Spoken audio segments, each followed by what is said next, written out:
here. There we go. And who else is here? And Steve Wolf, nice to see you. And Davy Jones Locker, good to have you here. Moving on. And B, much love to you. How you doing? Tina Hopkins looking lovely tonight, or should say this morning in the United Kingdom. There she is. And who else do we have here that we could say hello to? The gorgeous Kim Jellin. There she is. Take a bow, Kim.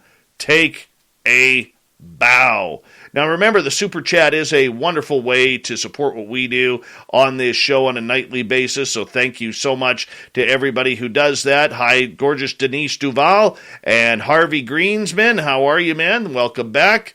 And, we're going to get going here in just a couple of seconds. If you haven't signed up for our Vegas trip yet, make sure you do so. Go to info@spacedoutradio.com and let us know 100% you're going. Put your name in there, put your size in there, because we got swag bags for everybody who's going to Vegas, the first 50 people. And who else has joined us? Jesse Peak, how you doing? Anonymous Rex, hey there. Howie Mandel, how are you, buddy? Ed Clater's here, everyone. Ethereal Ori, good to see you. We got 5 seconds here, guys. You know what to do. It is time to get ready to rock to Bumblefoot. Horns up.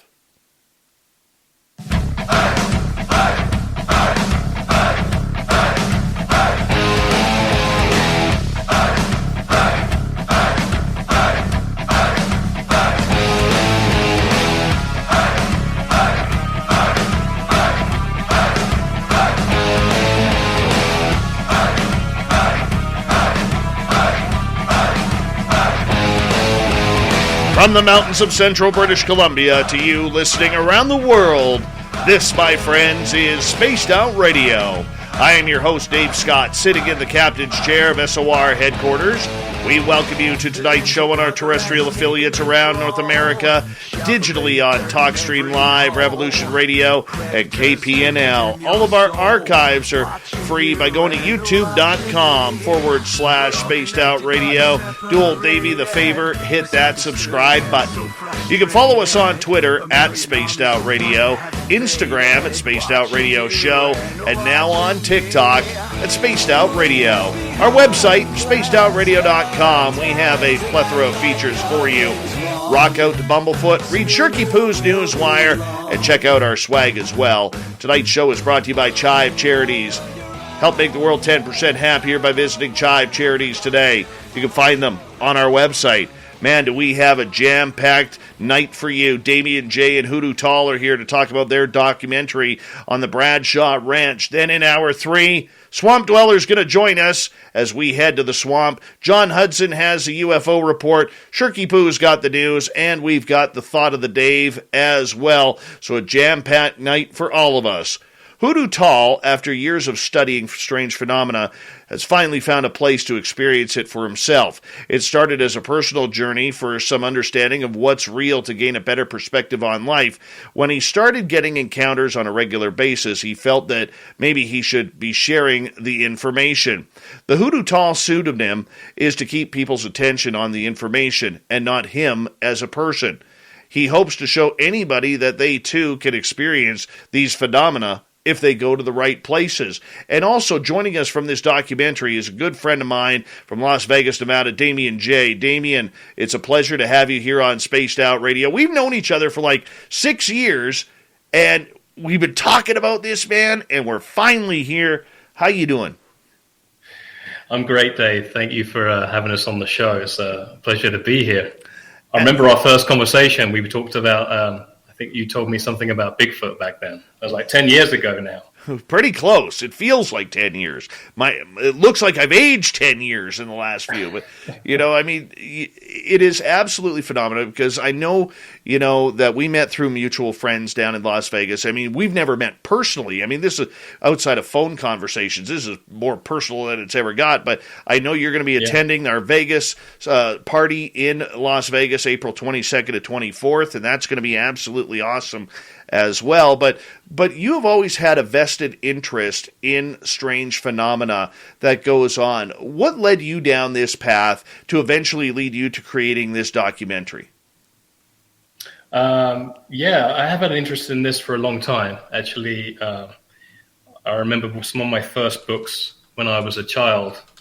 One of the books that I vividly remember reading a lot was a book about ancient Egypt and the pharaohs and all the people of Egypt. And then there was this other book that I was fascinated by, and it was all about UFO encounters and the paranormal and unknown. And I went to film school and studied that from my late teens, but I just had the opportunity to get involved with this Hoodoo Tall project after meeting a friend of mine saying, you got to meet this guy Hoodoo Tall. He goes out to Sedona and he goes camping, and you should go and you should meet him. So I reached out to him. I found out what his Instagram was and met him on Instagram and said, hey, I'm a filmmaker. I'm interested in what you're doing down there. So he invited me down to Sedona, and I drove out there and took a camera. So that was the quick story. But I'm interested in this stuff because I have actually seen. I'm sure you're probably going to ask me about that maybe later. I don't know, but I've seen a few things that I could be unexplained in the sky. In particular, I've seen things, invisible entities, like some kind of moving object that was cloaked before in a house in the UK. I've been in a place where there's been knockings on the walls, in a place where there was impossible to have knockings on the walls. And I've had all sorts of really weird, unexplainable paranormal experiences, and this just seemed like a good opportunity to help tell somebody's story. So that's how I got involved in the whole Hoodoo Tall project. Okay, you brought it up before we bring in Hoodoo Tall. Let's talk about some of your experiences here that you've seen in the night sky. What have you seen? Well, actually, one time I drove this young lady who was she wanted to go and do this shoot for a magazine in LA. She was visiting from another country, so I drove her in this terrible car I had. All the way to California and back in one day. And I was surprised that the car, because it wasn't particularly a safe vehicle, managed to make its way back to Las Vegas from LA. We went there safely, and on the way back, I just felt like we were being, something was, higher power was there involved in the trip. And then I'm looking out of the car window to my left, and it's the night sky, and we're just coming out of Pahrump and coming towards Vegas, and the mountains are in the distance in the darkness, and I look up to the left, and I see this really bright star. I mean, you would probably call it the North Star or something like that. And I'm looking up, and I see this bright star, and it was the first time I've ever had a cell phone that was a smartphone, right? I remember that app you used to get where you could see the stars. So I'm thinking to myself as I'm driving, God, that star is so bright. I wonder what star that is. And then suddenly something just in my consciousness said, that's not a star. And at that point, it was getting brighter. And I thought, stars don't normally get brighter. So I pull the car over, me and the girl in the car, look up at this thing. It's getting brighter and brighter. And it comes down, and to be, the size of, your fingertip in the sky, a ball of light that comes right down, and it's got all this pulsing over it, and it's got shimmering, and it's like plasma surfaced. And I looked at it, and it was almost, I tell the story the same way every time. It felt like it was almost communicating, and it was saying, I'm not a star. And at that point, it flew across the road in front of the car, and the way I always describe it moved is like, how a fish swims in water, right? And It gives a little kick with its tail, doesn't it? A little kick, and it moves. This thing was just would give little kicks, and as it gave these little kicks, it would move, and then kind of kick again, and then kick again, and move, but there was no kick. It was just, that's how I describe how it moved. And then after a while, there was a plane that was in the sky at the same time of it, with the FAA flashing lights and everything.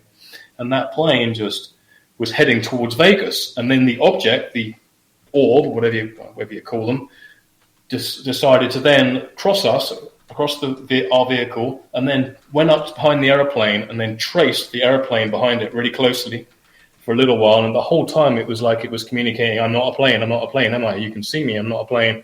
and then eventually it pulled off from being behind the commercial airliner and then just flew over the mountains and just disappeared into the distance.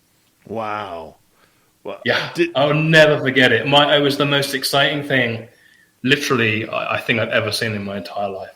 I would contact the girl occasionally. She lived in Sweden, and I would say to her, hey, and I saw something like it on the internet one day, and I sent her the video, and I said, do you remember that time we saw that really crazy thing? This looks just like the thing that we saw. And she was like, yeah, I do remember that. And that was pretty wild. And the other time I had an experience that could be unexplained, this has got to be in 2002 in England.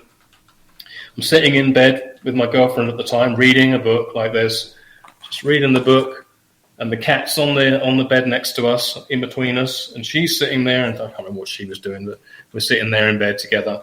And then I have the book like this, and I look at the end of the bed, and then something that was about 4 feet tall went like this through at the end of the bed, just crossed the room like this. And I go to my girlfriend, oh, did you see that? What did you see that? And she goes, no, I didn't see whatever it was, but I saw you and the cat both turn our heads and like follow this thing, whatever it was, moving through the room. And how I describe it looked, it was completely invisible. But you know how you get if you get a cigarette lighter and you light it, and then you look above the light, and it kind of like disturbs the air. That's how it looked, whatever it was. Wow. Yeah, it was probably about this wide, and just shimmering, was disturbing the. What do you think it was? Well, some people would say it was a ghost, right? But I don't know. I sometimes, now that happened and experiencing the other things later, when I moved to America, I think I would say that was some kind of cloaked being. I would agree with you. I can't. I mean, that would make sense. That would make more sense to me than saying it was a ghost. So that does make sense, to be absolutely honest with you. Here you are. You've had an interest in these subjects for a number of years now, and you had the ability to, for a number of years here, to get involved with a lot of people in Vegas. The beautiful part about Vegas is everybody wants to talk weird stuff there. It doesn't matter whether it's music, Hollywood, house music, gambling, whatever it may be. There's always a sense of safety, because what happens in Vegas stays in Vegas.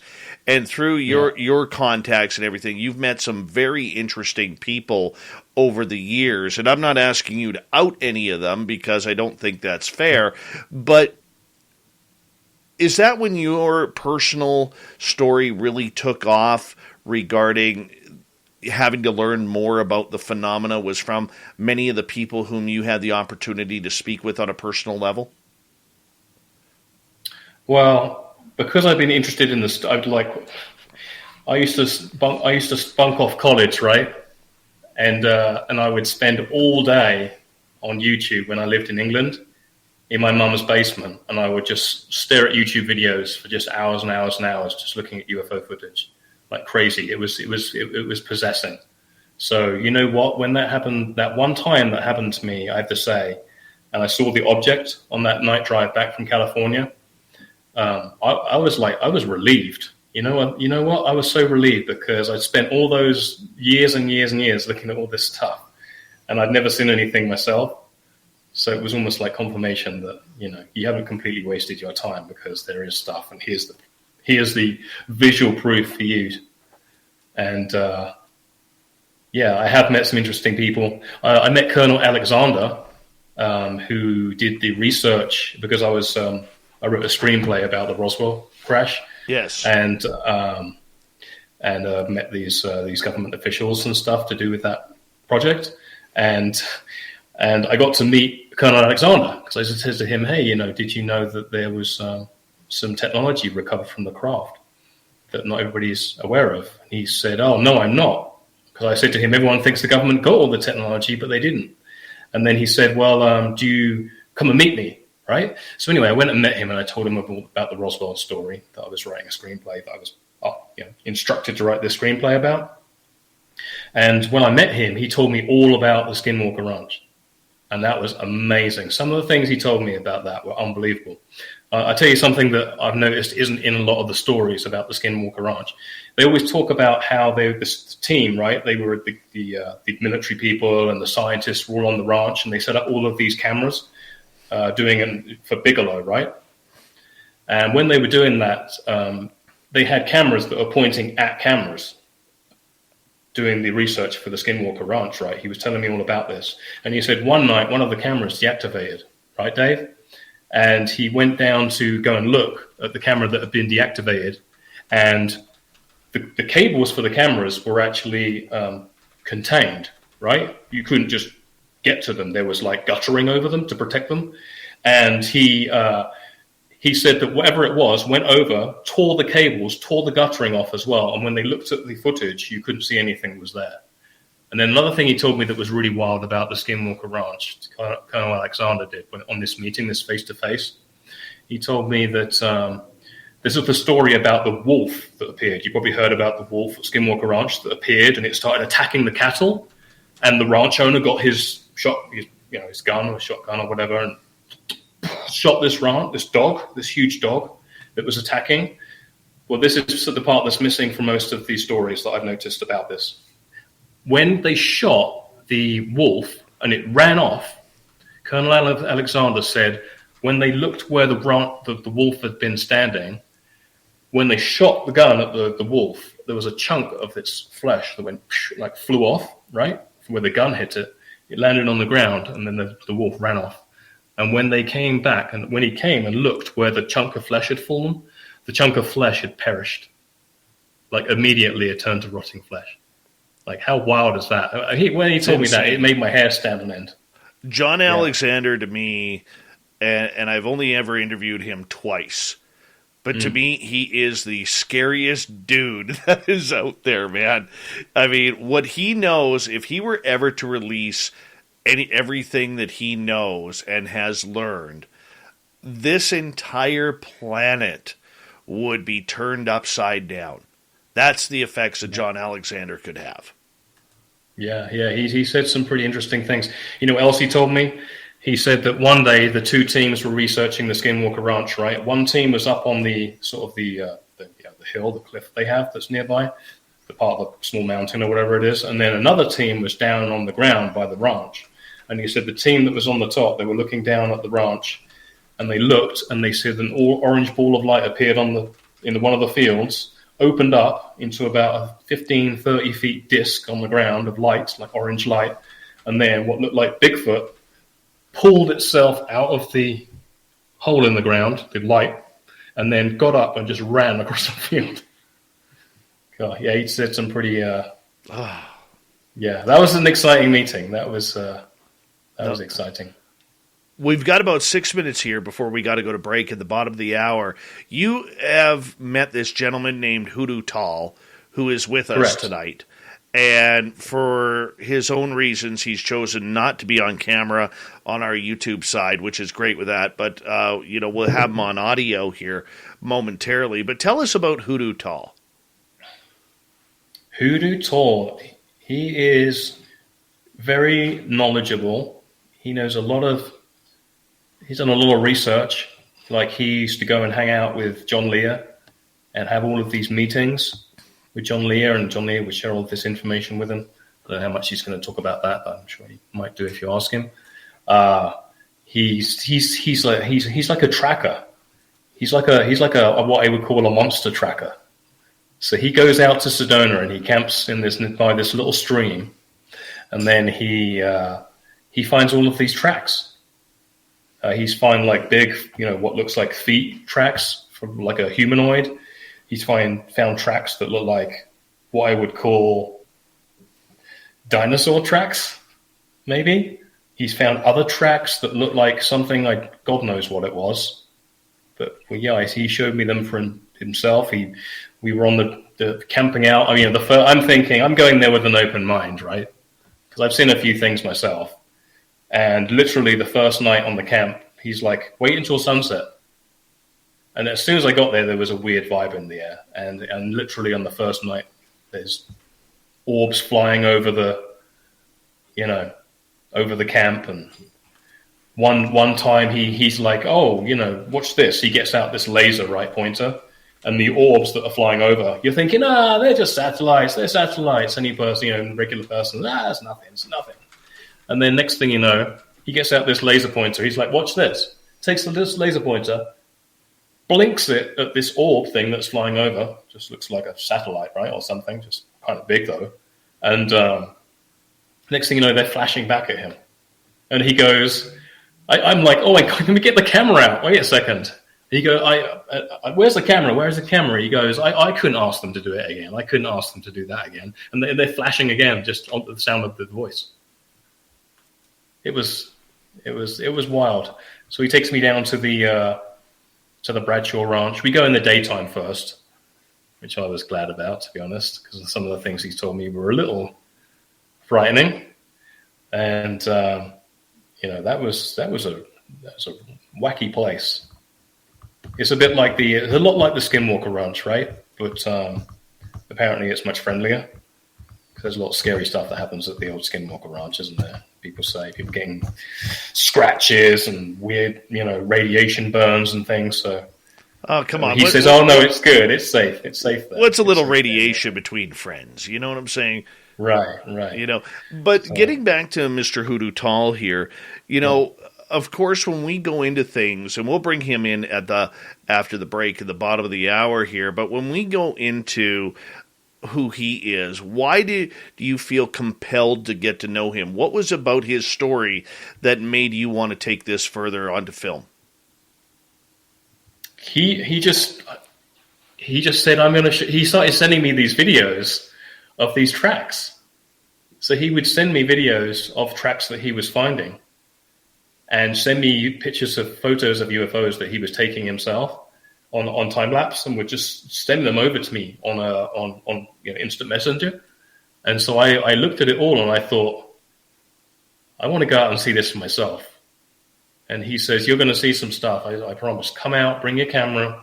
So I just did. I just packed up a few cameras, filled my car with gas, packed a pillow and a sleeping bag, and went. I just had a good feeling about it, that I would actually end up with a story.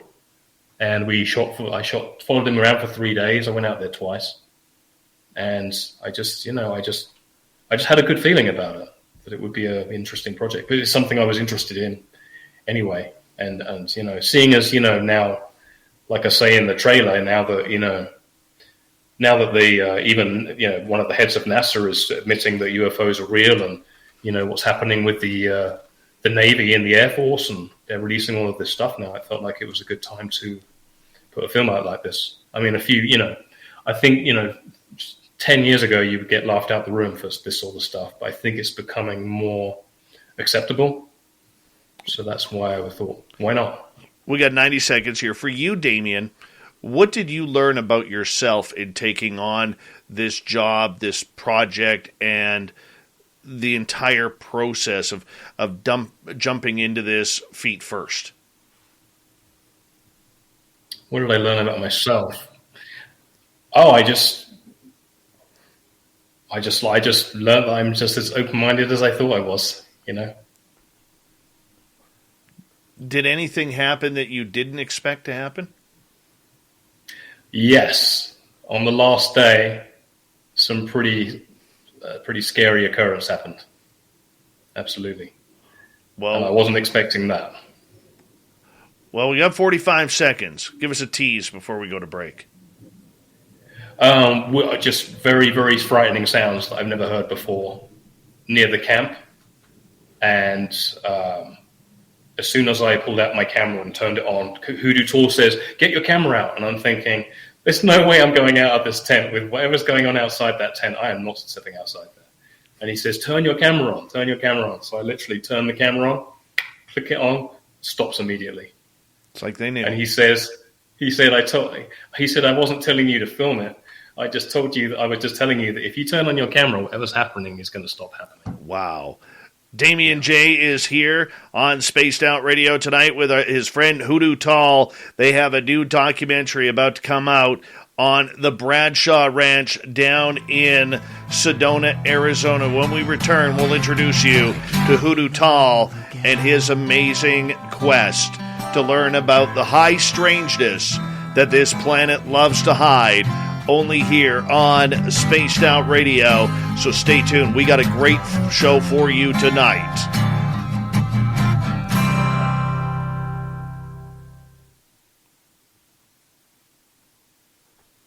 All right, we're clear. We'll just, let's keep the mystery going. We'll keep Hoodoo Tall silent until we bring him on in. Yeah, no worries. He's a man of mystery. Do you want to add a picture for him or something? No, we're good. We're good. No? Okay. Yeah, we're good.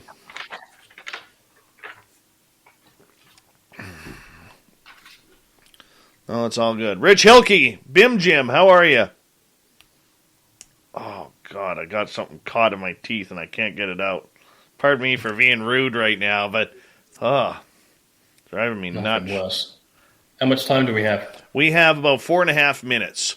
So if you want to refill the jug, if you want to empty the jug, if you want to do whatever you want to do, we got 4 minutes. 4.5. This part's not going live, is it?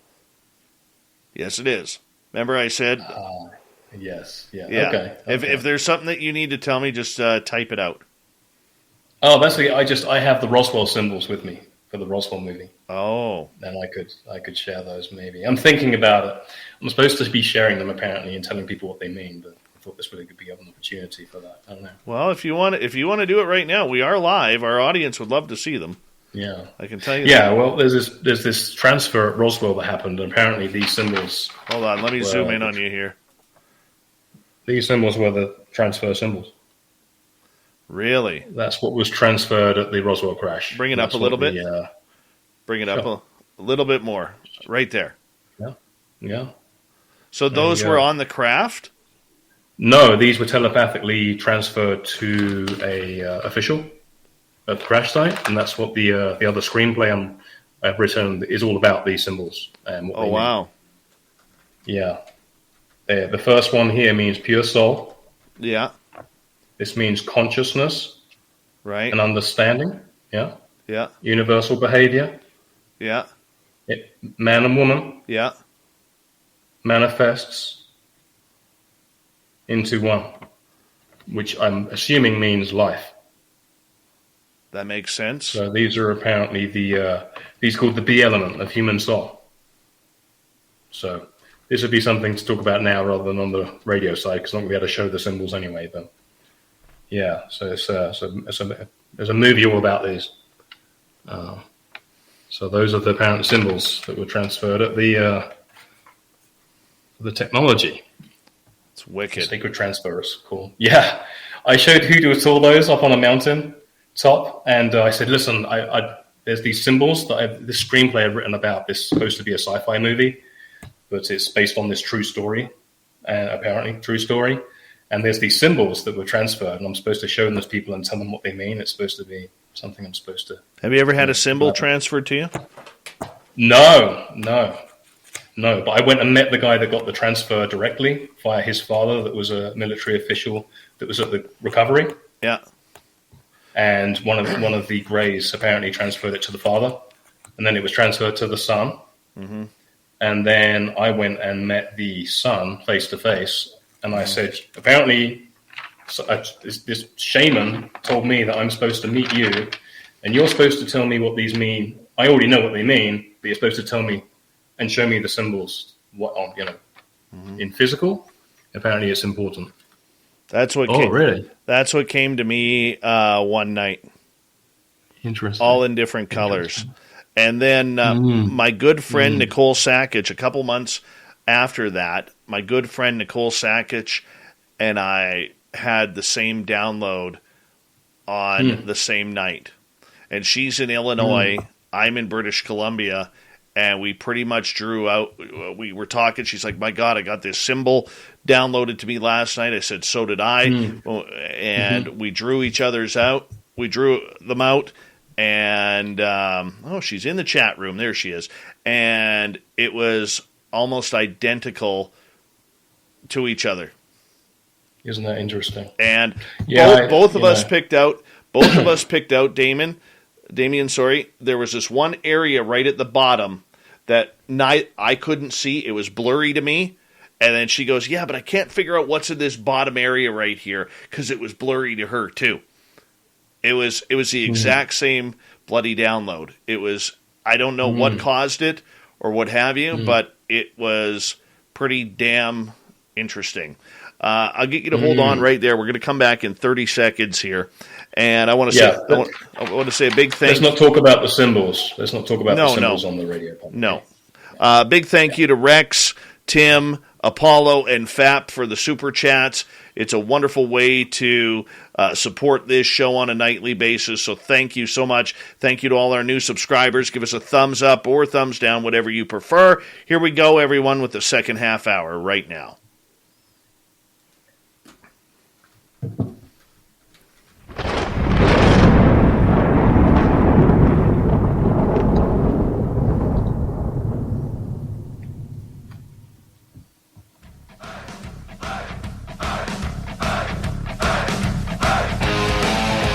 Second half hour of Spaced Out Radio is now underway. My name is Dave Scott. Thank you so much for taking the time to join us. We really do appreciate it. Want to remind you that if you missed portions of this show or others, check out our free archives at youtube.com/Spaced Out Radio. Do me the favor, hit that subscribe button. Our website is spacedoutradio.com. We have a plethora of features for you. Rock out to Bumblefoot, read Shirky Poo's Newswire. Check out our swag as well. Follow us on Twitter at Spaced Out Radio, Instagram at Spaced Out Radio Show, and now on TikTok at Spaced Out Radio. We're talking Hoodoo Tall tonight. Who is Hoodoo Tall? We're going to find out here momentarily as our good friend Damien J., documentarian on a new documentary about the Bradshaw Ranch, and Hoodoo Tall is here. And Damien, we welcome you back here. And before we bring in Hoodoo Tall, right before the break, you were telling us who this man of mystery is. Now, in my opinion, he's an ordinary dude with an extraordinary opportunity to get in touch with his side of consciousness, with his side of contact. What am I missing about this gentleman? Well, he definitely knows a lot of stuff. We met with Tom Dongo, right? Yes. Who's just one of the researchers for the ranch, who researched it originally, I think in the mid-90s, something like that. Sorry if I got it wrong, Tom. And he seems to think that Hoodoo Tall is someone that's going to discover something remarkable because of the way he's going about his research. You know, he's just very open-minded.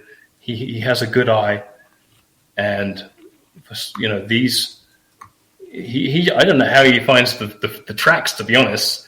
He's found all these petroglyphs as well that show the Bigfoot and show the ant people and all of this stuff. He is quite a character. He was fascinating. I mean, I sat there and listened to him on I actually had to review the interview, obviously, and it was good stuff because he's interviewed in the documentary. So that's where we find out everything about him and what makes him tick. Well, let's bring him in right now. And Mr. Hoodoo Tall, I know you got your microphone on mute. We'll ask you to take it on off. Thank you for coming on Spaced Out Radio. And I'm curious, at what point in your life did you realize that you had this ability to kind of find these ever-evolving creatures and monsters that we're all engaged with? Thanks for having me on, by the way. This should be a fun evening for all of us. It wasn't until I started going to Sedona that I was having experiences that were physical and something I could show somebody else. I try to stay away from personal experiences I've had that you can't really explain to somebody else. A lot of people will have things like that. And I originally went to Sedona because I had a good idea I could see UFOs there. All my years of friendship with John Lear and all the stuff he's told me. I got to the point where I knew they were real, but I wanted to see one. And so I took the first step. Okay, I'm just logical. How am I going to see these things? So I went with, the first thing I could think of was the Rendlesham Forest incident. John Lear told me one day, of all the incidents of UFOs, he knew most of all that one was authentic because he had talked to guys that were on that base. And I mean, all these people weren't lying about it. So I looked up the binary code translation from the Rendlesham Forest incident. And in that translation, there's a coordinate list of places that are special on the planet. And one of the coordinates is just outside of Sedona. And so I figured, okay, I'm going to go to the closest coordinate location on this list and see if you can see UFOs there. And my first trip out there, I met with Melinda Leslie and went on her night vision tour. It was tour number 333. So it was probably like 8 years ago, maybe. And I went back strictly for the UFOs. I didn't expect anything else. But then I started going alone. As you get older, it's hard to find people that can take a week off and go camping and stuff like that. So I started going alone, and that's when it started happening. It wasn't something... I'm still at the point where I don't necessarily think it's me as an individual that's causing these things to happen. That's never really crossed my mind. It's more that maybe right place, right time. But I mean, I go twice a year for 10 days at a time, and it happens every time, all the time I'm out there. So I guess hearing you say that is maybe the first time I've tried to think about if it has something to do with me. I really haven't let that get in my way. I think if I let that get in my way, then you know what UFO disease is when people catch UFO disease. I think we all have it here, my friend. Okay, so I don't want to get wrapped up into that. And so I think trying to make it not about myself and make it about what I'm learning is what's important. When did the phenomena start to get involved in your life?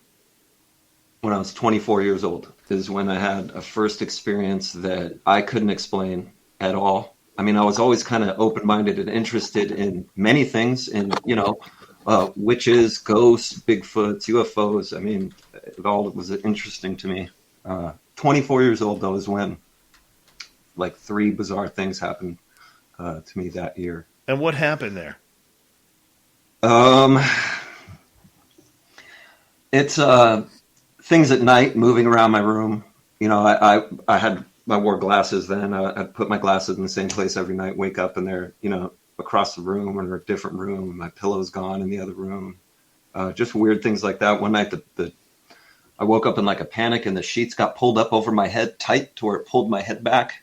I mean, it was just I've never tried to rationalize any of it. I just kept it as, I hope someday I can understand that. For you, as the phenomena started to mature within you, what made you decide at your own turning point that you needed to start finding some answers involved, or at least start your own research regarding the phenomena to learn more? My inability to fit in regularly and just try to be a normal person like I've always tried to do. And it just seems like that's not in the cards, Like I've just, growing up, I just thought I'll be married by the time I'm 24, start having kids when I'm 26, and just have a family and go camping and have a job. I mean, couldn't have been more opposite than that. However, the one thing that was like through synchronicity, life was letting happen was this weird stuff. I mean, I was maybe in my late 20s when I first met John Lear in person, and right away he just took to me. I mean, right under his wing. And there was one day when John was really sick, and I called him, and he said, "Oh, are you in Vegas?" And I said, "No, I'm not. I'm going to try and come out there soon and see you." And he said, "I wish you would, because I feel the best when you're here with me." I mean, that like made me want to cry to hear some guy I used to listen to on the radio, late at night as a kid, tell me something like that.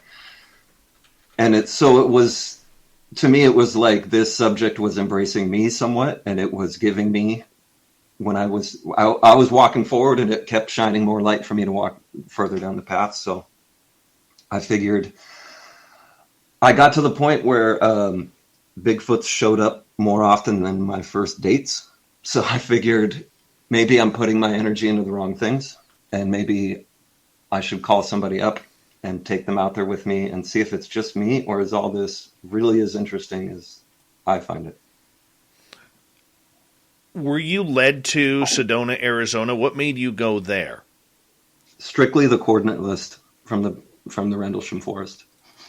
It lists like the Nazca lines in Peru, the pyramids at Giza. It lists important places, and then randomly Sedona. I like to camp. It was within driving distance. I knew I could do it and not have any regrets, because I could just go have a great camp trip and go swimming in the creek. If I didn't see anything, no big deal, because I've never seen anything else. I've camped in 49 states. I've never seen anything bizarre until I started going to Sedona. And then even in Sedona, I know a lot of people that go there and see UFOs. Not everyone has Bigfoots following them around. But, these big creatures have followed me when I'm out hiking by myself several places around Sedona, not just at the Bradshaw Ranch, but other locations as well. So as it embraced me, I guess I felt like I should embrace it. The fact that you started having these connections with these creatures, let's stick with Sasquatch here for a second. At this point, did you feel that you were in any harm, any danger, or was it just the matter and the strength of the quest itself that you had to just follow whatever path it took? I think I was more afraid to go camping alone. I had years of just like bad anxiety and stuff, to where even when I used to love to camp, the thought of going camping alone even one night by myself seemed like a tremendous feat. I think I was more afraid of that. I was in a position where I was ready to face my fears, whatever they were in life. It's like, okay, I've lived this long with these fears, and having these fears haven't gotten me anywhere. I wonder what will happen if I start to face them. My first camp trip alone is when the Bigfoot came out and started following me.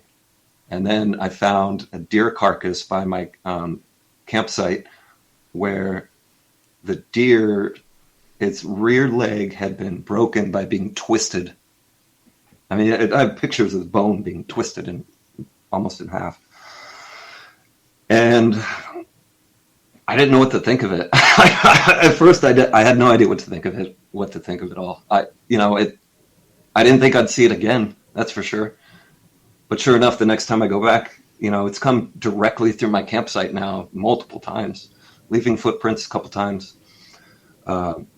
Making noises. The first trip Damien came out, we had the last night he was there was another person with us there, this woman named Ashley, who is a hypnotherapist, and the three of us were in the tent, and we started hearing noises. Now I'm very familiar with the noises, especially in the campsite that I camp in, and you'll hear a skunk walking 100 yards away, especially at that time of year when there's leaves all over the ground.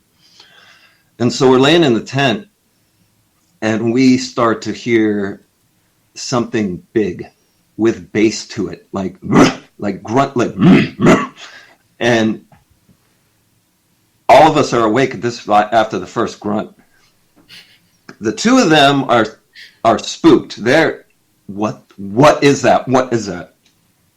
I'm trying to, I knew exactly what it was, and my first instinct was, I want to calm these two people down. If they weren't there, I would have been out of my tent. And in my mind, I think of it like Chewbacca. I'm not trying to think of it as a big scary thing, because I don't know that it is. Maybe it isn't. So if they weren't there, I would have gone out. They were there and they were spooked. And so I kept trying to tell them, oh, it's just javelina pigs. Now, it didn't sound anything at all like a javelina pig. If you listen to the sound and 100 javelinas, there's no way. Not only that, but we were all laying on the ground, and the sound was coming from 8 feet up in the air, not on the ground. So we heard it the first time, a pause. Then we heard it a second time in a different location. However, we didn't hear any walking. Then a third time. The third time, Damien was standing up in the tent with a loaded pistol in his hand. And I don't blame him. Like, this is his first. And so, and then I told him to get his camera out because I knew these creatures seemed to be able to sense that kind of electronic device. So I told him, just get your camera out. And he was like, I'm not going out there with my camera. Are you crazy? And I said, no, get your camera out just so you record the audio of it from inside the tent. And so he was getting his camera out, and I heard it a fourth time, but the fourth time it was already across the creek. And then he turned his camera on and it was gone.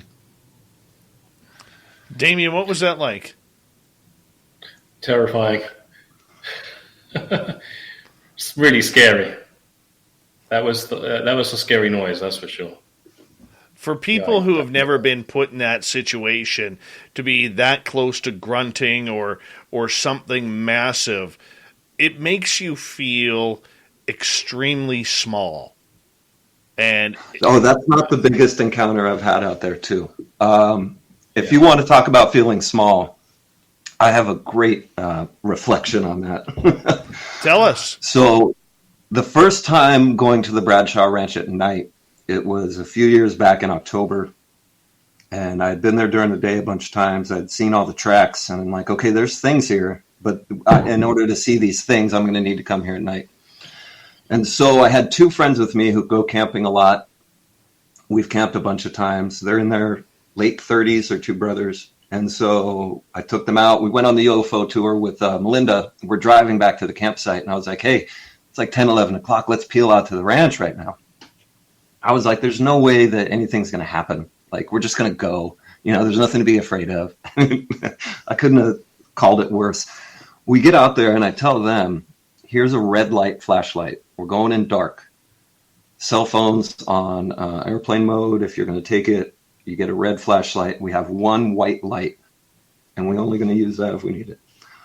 The point of this was to go to the front yard of the house and just take flash photographs to try to replicate the photos that Tom Dongo would take and have complete people show up in the photos that weren't actually there.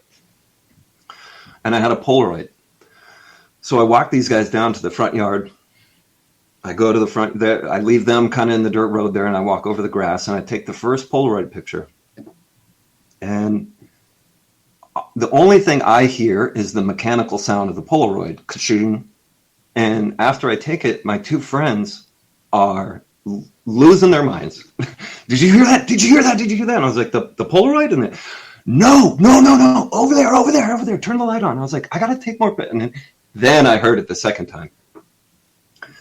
And we were about 50 feet away from the source of the sound. And we were in the front yard of the house. Across a dry creek is the beginning of what used to be an old West town they film movies in. At the start of that old West town is like a big wooden corral kind of gate area. And I know the stuff that's over there. So this much I'm assuming, just to make sense of what's over there. There's some full-size tree logs on the ground. The sound we heard, I can only describe it as this creature taking a full-size tree log and ringing it around the opening gate of there's like a wooden gate over the corral, and smashing it around that like a dinner bell. Like it was a loud, like somebody trying to start a gigantic engine, but out of wood, like that's the only kind of thing I can think of how to describe it. So these 2 are like, oh my God. So I give him the white light, and he's shining it. And that's how we could tell that it was on the other side of the dry creek, because the flashlight went all the way to the bushes at the dry creek. We heard it making sounds again, but now it's swinging that thing around like a baseball bat and bashing it into structures on the old west part of town. And they're trying to leave, telling me, we got to get out of here. I mean, it's hard when people are in fear of their life. It's really hard to tell them not to run away. So I'm telling them, no, just stay.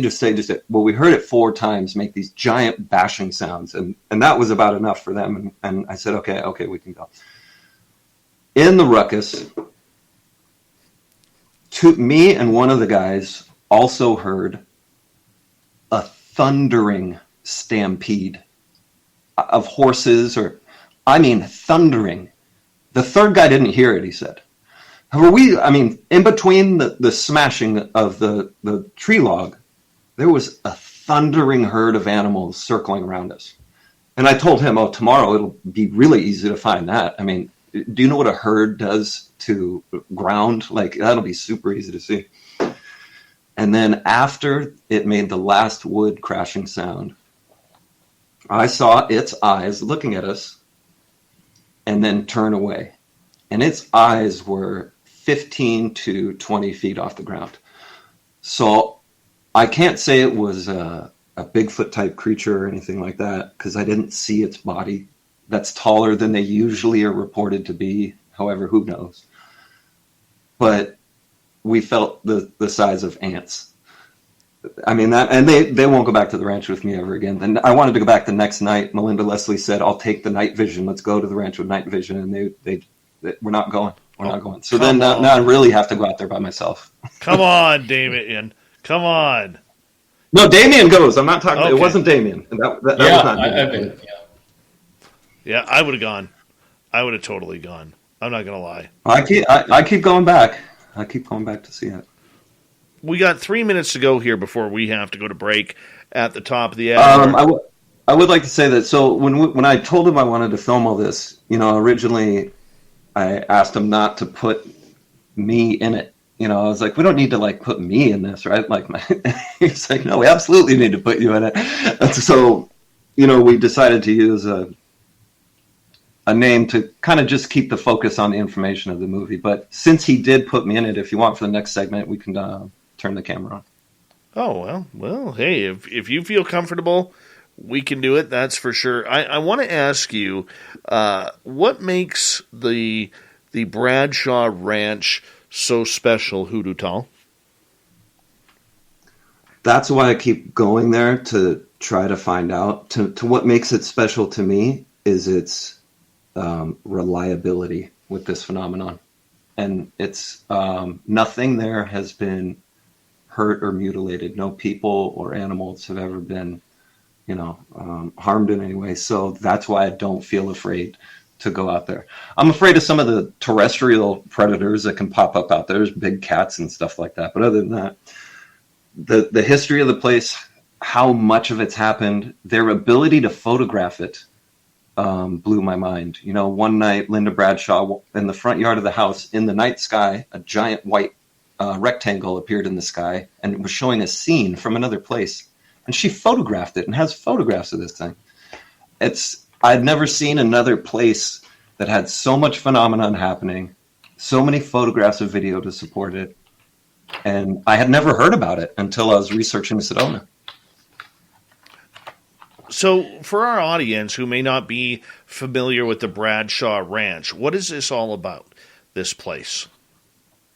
It was originally an Old West movie set. The Bradshaws had bought the land from BLM, and Mr. Bradshaw was quite the Western buff, and he had built this little town out there. And they filmed 50 movies out there, I think, Elvis movies and everything.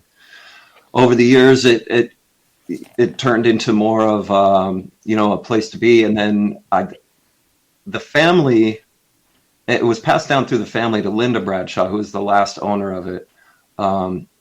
They started talking about the weird phenomenon in the 90s, and then suddenly Congress paid them to leave. That's really weird in itself. And so I was curious at the current state of the ranch. I had reached out to Tom Dongo. He said there's no more phenomenon happening there. I said, I still want to go. And I went, and I was like, Tom, you're so wrong. There's so much crazy stuff happening here still that I need to keep coming back. Wow.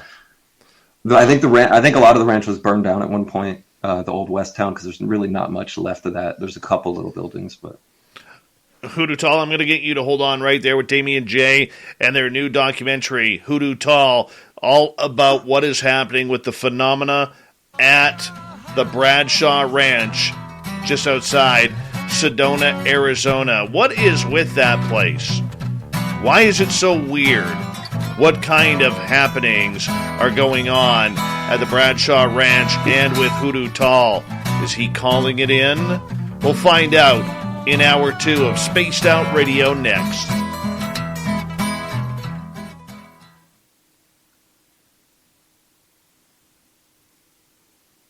Good job, boys. Good job. It's easy to talk about when it's all true, if it turns out. Oh, for sure. For sure. Yeah, if you don't have to make anything up, it's really easy. You know what? I noticed I'm just reading Tom Dongo's books. Right now, he gave me his books when I interviewed him for the documentary. Yeah, he's never given me his books. Me either. Well, I can give them to you after I'm done with them when I see you next. You can check them out. Maybe we'll go and see him again when we go down there again. But I noticed here in the books he was saying that if more than 5 or 6 people go, the phenomenon doesn't happen. I can prove that true. That's happened. Every time I've brought more than 2 or 3 people, nothing happens. Yeah. Should we turn the camera on? What do you think? That's all Dave, up to you. That's all up to you whether or not you feel comfortable with it. Yeah, man, he put me in the movie anyway, so. Yeah. Look at you. There he is. Say hello to our YouTube channel. That's a nice mohawk. That's great hair. Fantastic hair. As I got older, it just kind of works with my hairline. So, you know. I don't know about that. I got enough for both of you in Vegas. Oh. Yeah, I'm going to borrow some of that hair. I need some of that on the old... Oh, yeah, you can borrow some. You can totally borrow some. It's all good. Oh, there's my friend Nicole. Woo, Hoodoo Tall. There we go. The audience is loving you. They're loving you already. Hey, Hoodoo Tall, tell them about how you got your name and tell them about your... That's pretty funny. What it means as well. That was interesting. The name is not a description. I mean, I'm not like freakishly tall. I'm 6'3". It's not, but it wasn't. It didn't come about that way at all. So I wanted a name for this, and I didn't really have it in me to think of one that had a meaning to it, because then people would just tear into it for ages and pick you apart over it. So I used the Wu-Tang Clan name generator, and I just put my name in there, and it gave me the alias Hoodoo Tall, and I was like, that's kind of perfect actually. And then later I kind of looked up what hoodoo meant, and it's actually a reference to those tall rock spires, which are loads of in Sedona.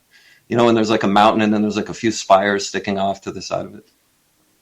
And I was like, well, that's kind of cool, because it's kind of a description of the Sedona area itself. So, and hoodoos are tall, so yeah, worked out well. But we could thank the Wu-Tang Clan name generator. There we go. It's a good coincidence as well. There we go. Who else? No, I had heard Post Malone used it. That's how he got his name, and Childish Gambino. 2 musicians used it to get their stage names, and I was like, it's good enough for them. It's good enough for us. Yeah. Works for me. Whatever. Yeah. Very synchronistic, seeing as we're doing a documentary that's about Sedona. Yeah, and honestly, it felt like just weird enough, but not overly creepy, It actually reminded me a bit of Indrid Cold. Yeah. Yes, our weekend crew was just talking about Indrid Cold the other day. What is their thought on his current status? I don't know. Now, if you were to ask me that, I would say that Indrid is one of two things, and I'm having a total deja vu moment here right now, which is weird. I would say Indrid is either a human who is playing this up for a long time, or B, Indrid is no longer here. I've heard he's no longer here. I never even heard of this. Now you're making me look it up on my phone. Goes back to Mothman, I think. Interesting. Yeah, you want to, Damien, read Alan Greenfield's The Secret Cipher of the UFO Knots.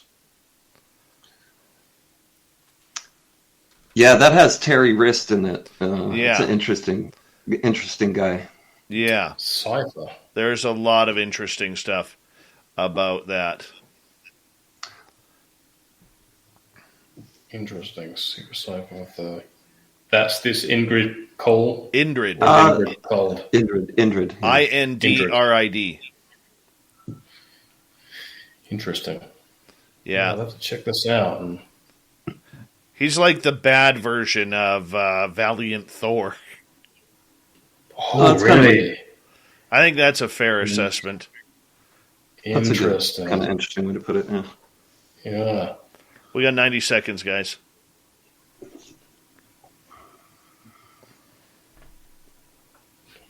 What was the name of the other guy? Ingrid? No, Alan Greenfield. You said Ingrid Cole, though. Who's that? Indrid Cold is allegedly an alien who came down from Earth, or to Earth, and has brought a lot of weird stuff in connection to what is going on with everything from little demons to other aliens and trolls. And he's on the East Coast. He came around the Mothman time of things. And we're going to get Alan Greenfield on the show probably next month. I'm working on that. Yeah. Interesting.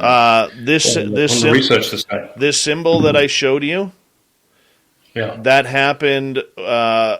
This came to me when Alan Greenfield's book publisher phoned me at 3:33 in the morning and has no recollection of phoning me.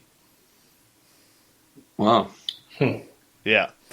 15 seconds here, guys. I'll get you to just stand by here. We're going to get going here. Thank you to all the super chatters. It's a wonderful way to support this show. And don't forget to give us a thumbs up or thumbs down. Let's do this. You're listening to Spaced Out Radio with Dave Scott. Follow Dave on Twitter at Spaced Out Radio and on Facebook, Spaced Out Radio Show. Hour number 2 of Spaced Out Radio is now underway.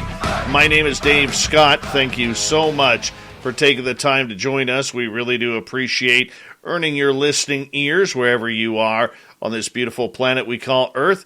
Hello to everyone listening in on our terrestrial affiliates around North America, digitally on TalkStream Live, Revolution Radio, and KPNL.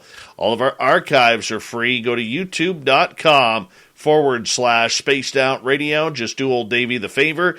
Hit that subscribe button. The Desert Clam has set the password for tonight in the SOR Space Travelers Club. Decoitage. Decoitage is your password. Use it wisely, Space Travelers, as the Clam sets the password each and every night right here on Spaced Out Radio. Our website, spacedoutradio.com. We have a plethora of features for you. Rock out to Bumblefoot, read Shirky Poo's Newswire. Check out our swag as well. Follow us on Twitter at Spaced Out Radio, Instagram at Spaced Out Radio Show, and now on TikTok at Spaced Out Radio. We continue on tonight with Hoodoo Tall, documentary about the Bradshaw Ranch in Sedona, Arizona, and Hoodoo Tall is with us, along with the producer of the documentary, Damien J. Gentlemen, welcome back. Thank you. Oh, thanks. By the way, just to clarify, to the Wu-Tang Clan name generator, I am officially Cat Loco. Cat Loco.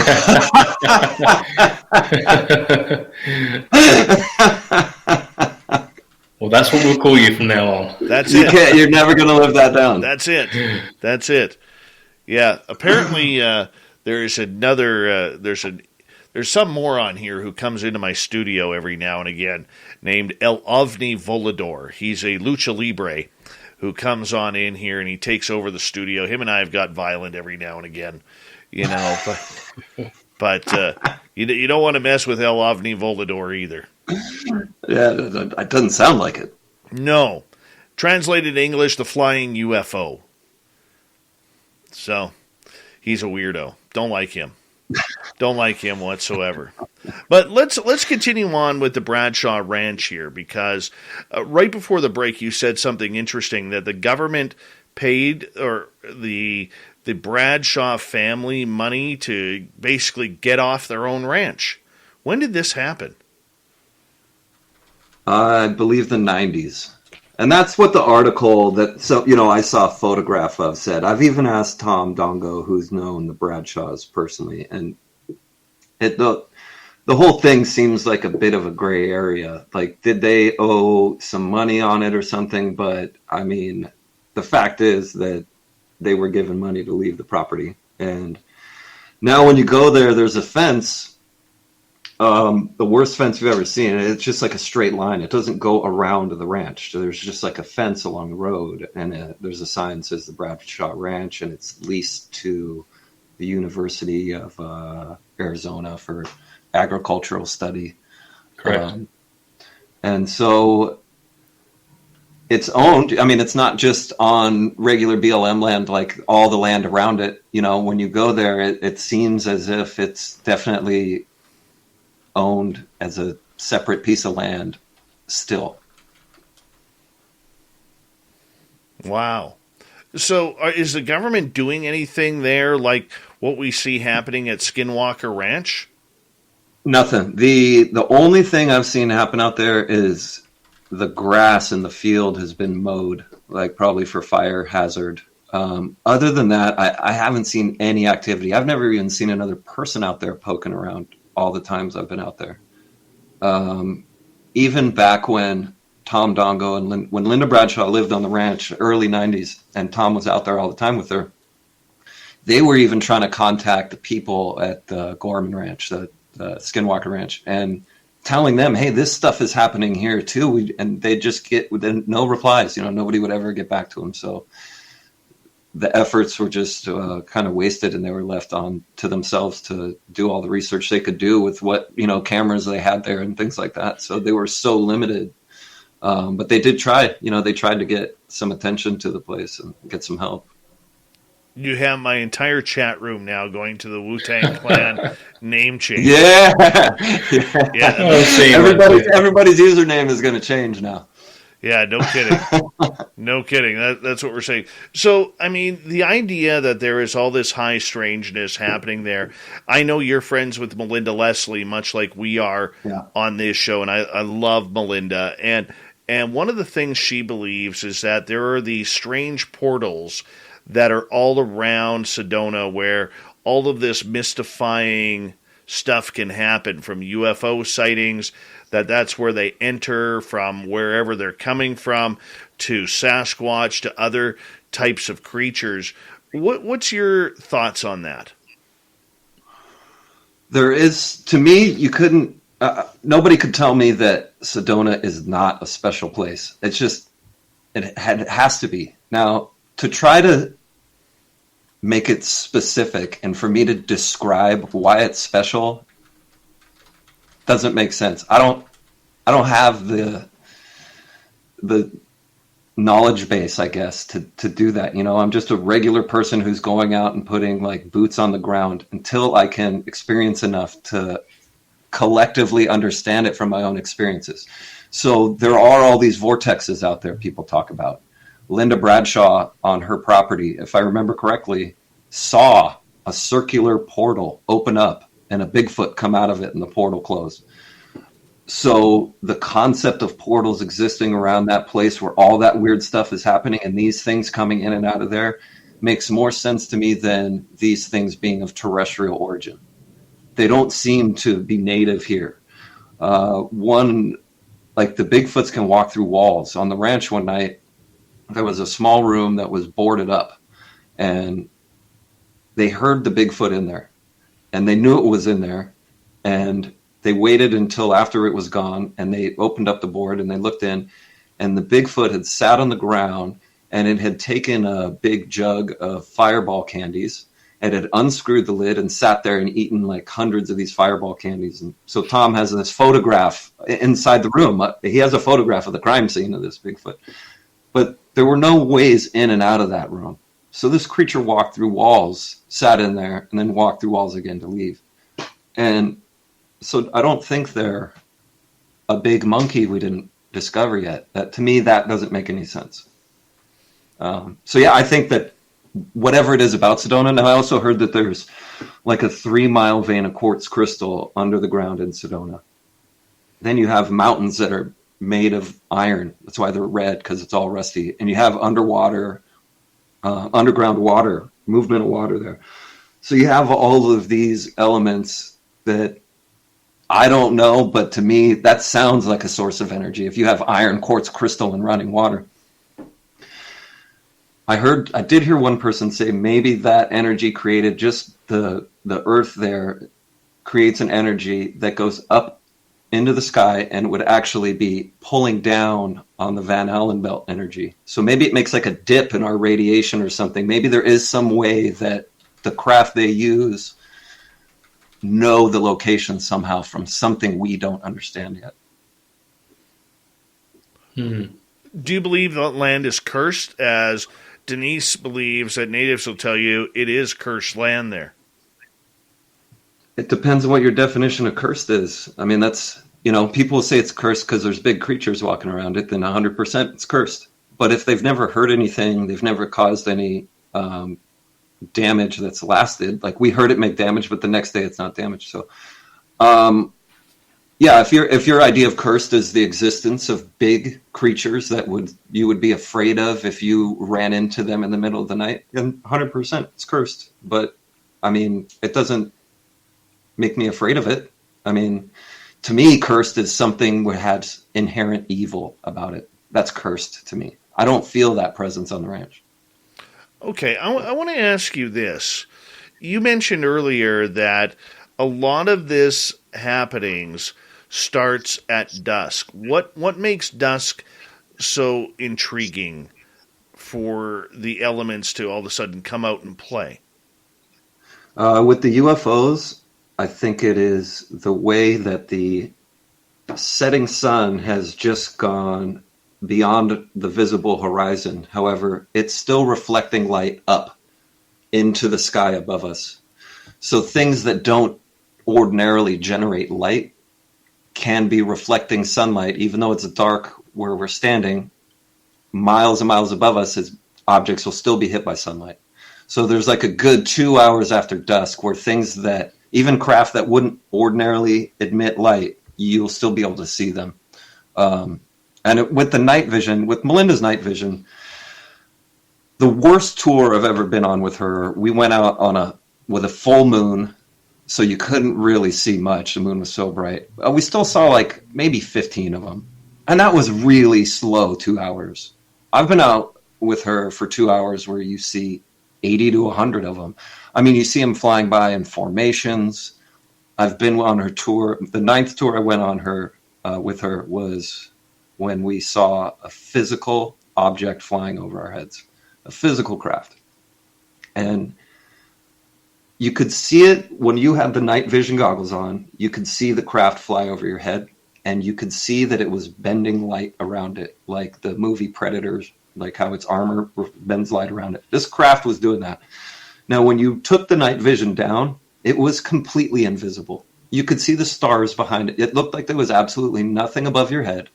But if you hit it with a laser pointer, it reflected like a metallic object that you can't see. And it was mind-boggling to sit there and do that.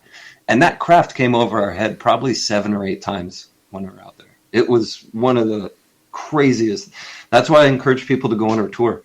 And don't go once. Just make it a thing you do, for a vacation every year. If you're really into UFOs, go to Sedona and go out with Melinda, and you will see them. Now, Damien, when you started getting involved with Hoodoo Tall regarding this phenomena and everything, I know you're a believer. I know that you are someone who is very engaged with the subject matter, but did you think it was this real?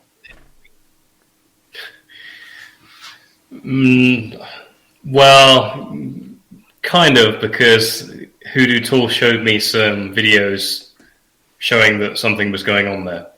And he sent me photos before I even went. So he was kind of like enticing me out, right? With the footage that he was capturing. But did it spark you at all when you saw it for yourself? Yeah, that was my question. Yeah, I mean, it was awesome. Yeah, it was awesome. So for somebody like you to have your eyes opened to this phenomena happening all around you, I mean, you've never put yourself in that type of situation before. Explain to my audience what that meant for you. How did it affect you personally? Well, I mean, I'd already seen sort of UFOs before, but it was just more clarification that there's something going on that we can't explain on this planet. So it was just more proof to me, visual proof that something's going on that I can't explain. How do you set up your cameras to make sure that you're catching things? Did you have cameras outside the tents running at night? Did you have your cameras pointed to the sky in case something flew by or landed? I use a special camera is very, very good at shooting in low light. And it has a lens that can open up real wide to let in lots of light. So we can shoot like when there's almost no light and it's still capturing things going on in the sky. And in fact, one of the times we went to the ranch, we were really lucky. Hoodoo Tall has special something that he puts on, and we go to the ranch and it was moonlight and it looked like it was daytime. That's how powerful these cameras are. Oh, I'll tell him about it. I'll tell him about that special item because it's super nerdy. So I've been going to the ranch by myself, and I wanted to set up a gift exchange with the Bigfoots, or at least try to. So I wanted to set up that exchange in the farthest structure on the property, the one farthest away from everything. And so I knew that to do that, I was going to have to cross this big grassy field. And so I was thinking, all right, it's going to be summertime. Now, I haven't seen any snakes on the ranch, but walking through a big grass field in the middle of summertime, I probably need, the smart move would be to have some protection on my legs, because that's probably where snakes would be. And so we're in quarantine and everything, and, I like to make stuff. And so I went and bought some real thick leather. It's like bison shoulder. And I made these these leg protectors out of it. After I made the leg protectors, still in quarantine, I still had all this leather. So I said, well, I'm out there at night. I've seen like mountain lion tracks and stuff like that. Maybe I'll just make myself like a whole suit. So I made this leather suit of armor to wear when I'm out there, and especially at night alone. I mean, there are things that can come and pounce on you in the middle of the night. So I at least wanted to give myself like a layer of protection between me and any terrestrial thing that could be out there. So I got to show Damien the suit and stuff like that. And then I actually have a white wolf head that I made that attaches to the back, because cats like to attack you from the back. So I figured I'd need something on the back to make it look like there were eyes back there. That came out kind of cool, though. Yeah, it's fun to wear. I get to pretend I'm the Witcher. In our area, when we're out in the wilderness, we have to watch out for the cats up in the trees. Oh, yeah, absolutely. They pounce down on you. And so you're telling me I need to make a helmet now? Well, a helmet, yeah. a helmet with horns or spikes or something. Yeah, that'll protect you. While you guys were out there, how many days were you filming out there? I make 10-day trips, but we were filming for like 3.5 days. Honestly, my original thought was just, hey, come out and we'll just over time collect footage if anything happens, and maybe in a couple years' time we'll have something to show. And after 3 days, we're like, man, we don't need any more than this. This is already too much footage. So we need to start working on this project, because the place, we can only show you so many minutes of lights in the sky. We don't want to have an hour of you looking at little lights in the sky. It's worth showing to an extent, showing a satellite tracker, showing you that there's nothing in the sky there, but showing a light in the sky where there's not supposed to be, something like that. But we don't want it to be a movie about orbs. We want it to be a little bit more than that. And Sedona provides a bigger story. There's petroglyphs that I showed Damien that go back 10,000 years. And we say that because there's a saber-toothed cat. So, they're old. They're really old drawings. And there's a drawing of a Bigfoot there too. I mean, they drew the creature and they drew its foot next to it. And then there's another site just, maybe 100 yards away that has a carving of the footprint on the ground. And that's the place where I had my first encounter with the creature. So that means this creature has been going through that one particular area for 10,000 years. I mean, there's drawings that old of it, and I encountered it there. So I don't know what else to say than it's been going through there for a really long time. I want to ask you, because this intrigues me.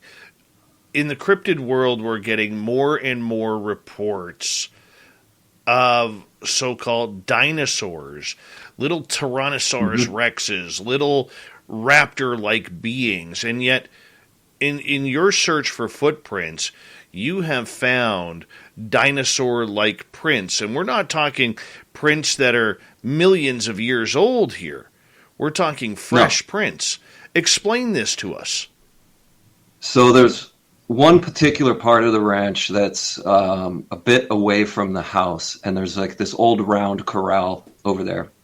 And it's one of the places I really like to go looking for tracks. There's a lot of dirt there, but it's kind of tough dirt. It's not sand. It's kind of compacted, so it takes some weight to leave footprints on it. And I was looking through there, and I'm telling you, I didn't know what I was looking at. I was like, these can't be footprints, right? But they were two next to each other, so it was standing there on 2 feet, and then it was a left-right transition walking away from it. And these tracks were overall round. I have a video of them, and I put my hand in it, and it looks like a child. It looks like a child's hand. I mean, these tracks were maybe 13 or 14 inches in diameter. Round. I mean, that's a really like round as an there's no elephant. Yeah. Like round as an elephant. Round. Yeah, round as an elephant. Yeah. And then other tracks that were new to me, but Damien and the camera were there, but I had never seen these on the ranch before, and it looked like a 3-toed raptor foot with the middle toe missing. Like there were only 2 toes, but there was a significant gap between them, and the gap was the size of the toes. So proportion-wise, it could have been a missing toe in the middle. However, it left 2 tracks in soft sand where it kind of buried its foot in the sand. And, I mean, you can see the compressed dirt in the shape of this thing's nail. I mean, this thing had nails and reptile type foot. I don't know how else to describe it. It was new to me. It was fun for me because like all of a sudden you're like, you're used to finding a certain type of thing, and then all of a sudden there's something brand new, and you're like, wow, this place keeps giving. Damien, did you get an opportunity to see those footprints? Yes, I did. I pointed the camera at them, and I saw them myself.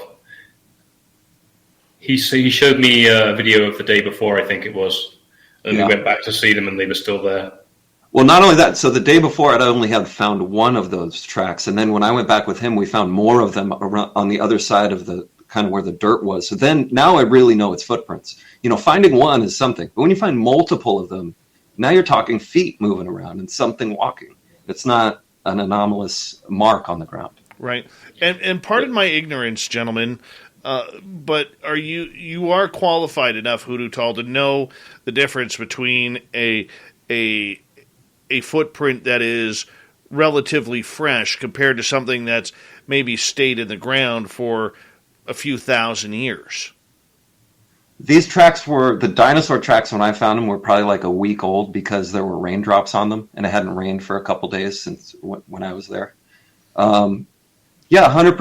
It's the ground they're on. I mean, these are on soft ground. These were just made. These are something new.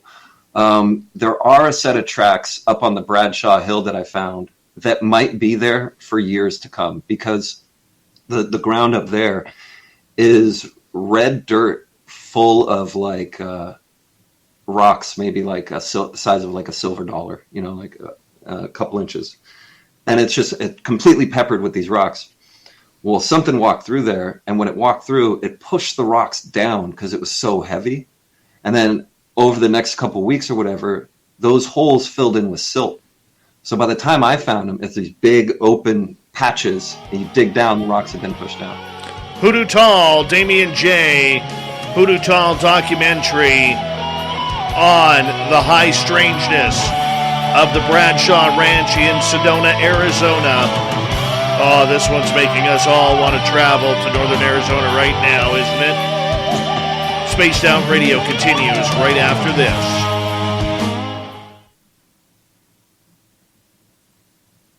All right, gents, we're clear. This is great, man. Appreciate you having us on. Oh, dude, I love shows like this. This is where I'm very happy. Oh, good. That's good. That's good. We're glad about that. I was laughing at some of the... I couldn't stop laughing on the screen because it was showing us all of the funny names people were getting from the Wu-Tang name generator. I put my son's name in there.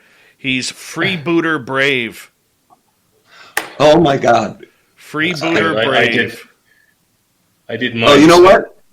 I put Tom Dongo's name in there, and it was Commander Phantom. I was like, "Oh, Tom, you got to use that, bro! Commander Phantom, that's so cool." Well, we'll have to tell him about that one. I think you'll get. I sent it to him. I sent it to him. Yeah. So mine was Prophet Fearless. I just put in my real name, and it is Romanticist Threatening. Oh, wow! Yeah, Romanticist Threatening, and that nice. Isn't that nice? Some women are attracted to that, so don't worry. Oh, yeah.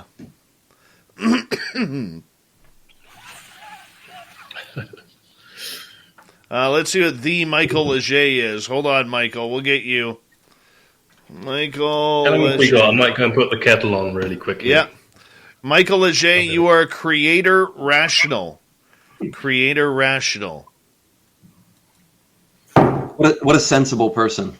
Mm-hmm. Boy. This is awesome. I never knew this existed. Isn't it great? Yeah. That is fantastic, man. Fantastic. Well, I mean, it alleviated the awkward conversations of people asking me, "How did you come up with the name? What does it mean?" Now I just use the name generator. I could have thought about an alias for months. There's too many options. I just wanted to go with something that was a little more thoughtless, I think. I just went with my first name and my middle name. That's all I did. I did put in my full name, first, middle, last. Oh my goodness! Now I gotta try mine. Hold on. Let's see how this turns out.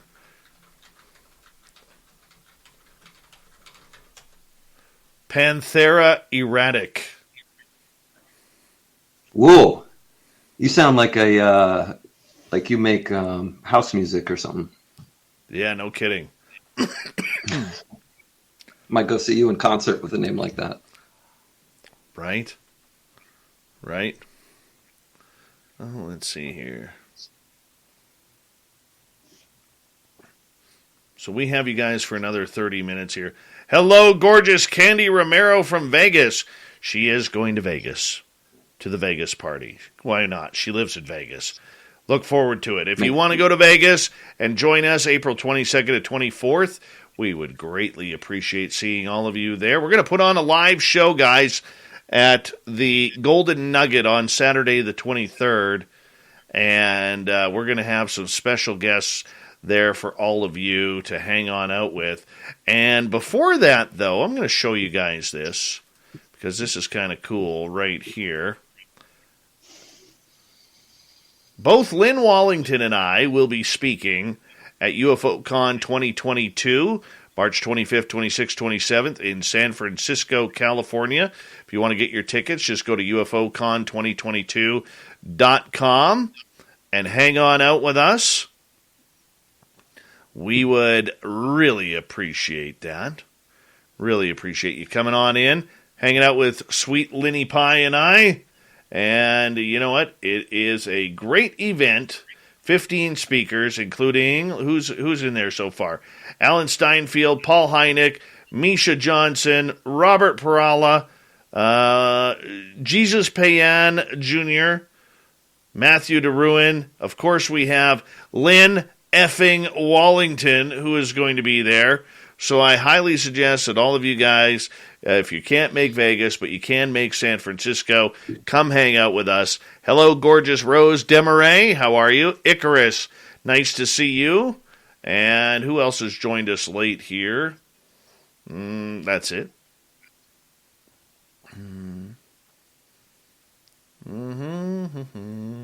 Sovereign Farts, how about taking it down a notch in the chat room, man? Yeah, Sovereign Farts. Nice name, eh? Big thank you tonight to Rex, Tim, Apollo, Fapster, Mike, Sorcerer, Ed, and Steve for the super chats. We really do appreciate the love and support that you guys give us, and thank you to everybody who's given us a thumbs up and has tuned on in tonight. Here we go, everyone.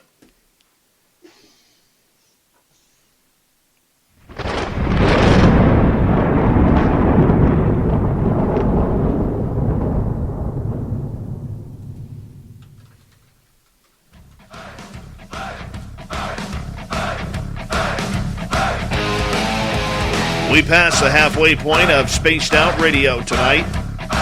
My name is Dave Scott. Thank you so much for taking the time to join us. We really do appreciate it.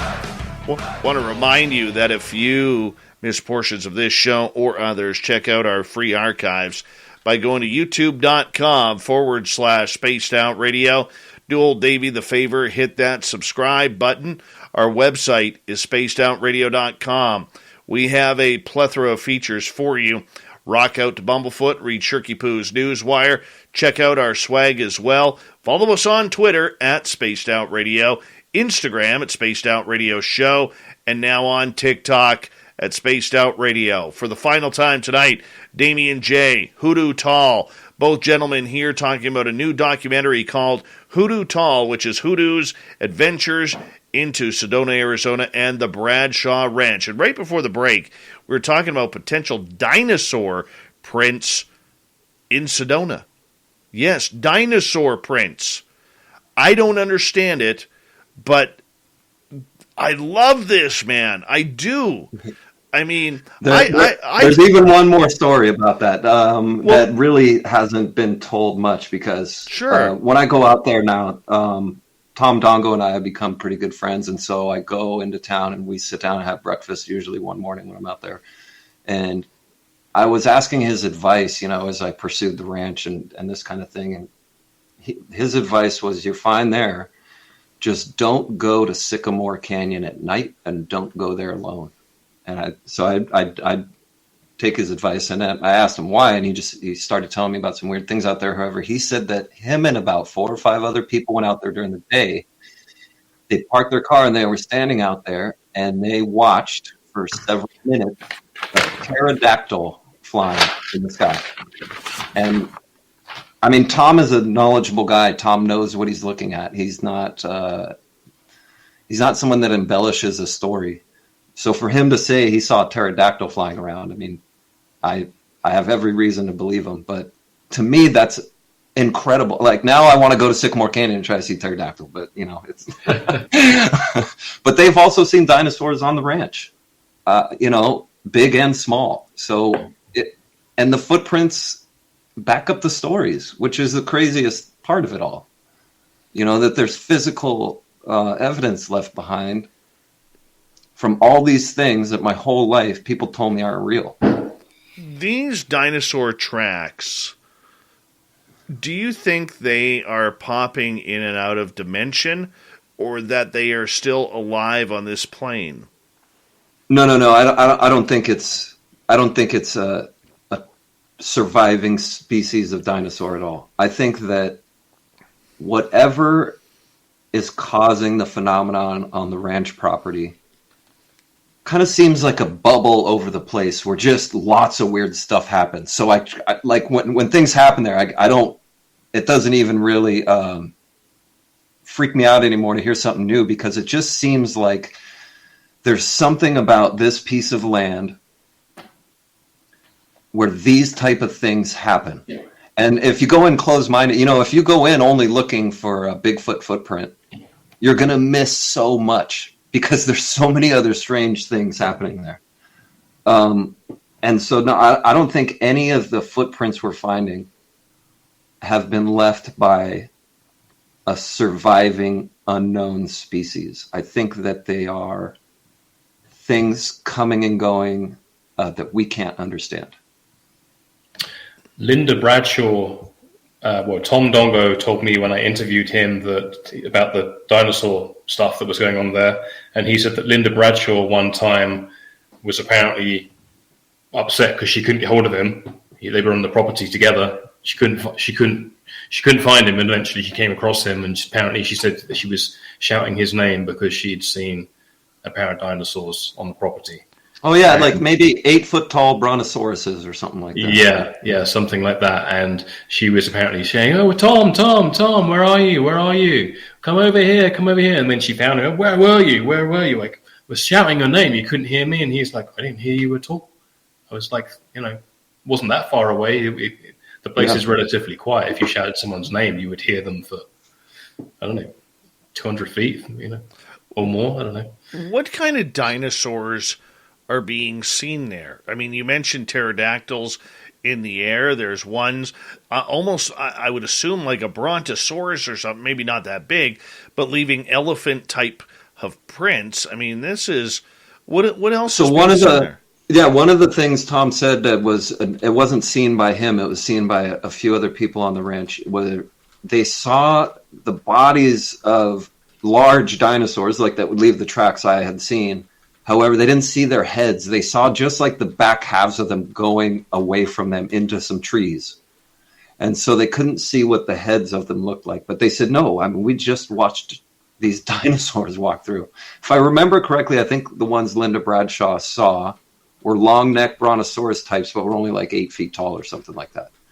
So, to us and our knowledge of dinosaurs, I don't think any long neck 8-foot dinosaur existed. Those were all really big, so they could reach the tops of trees. So they don't seem to be in line with the creatures we know on Earth.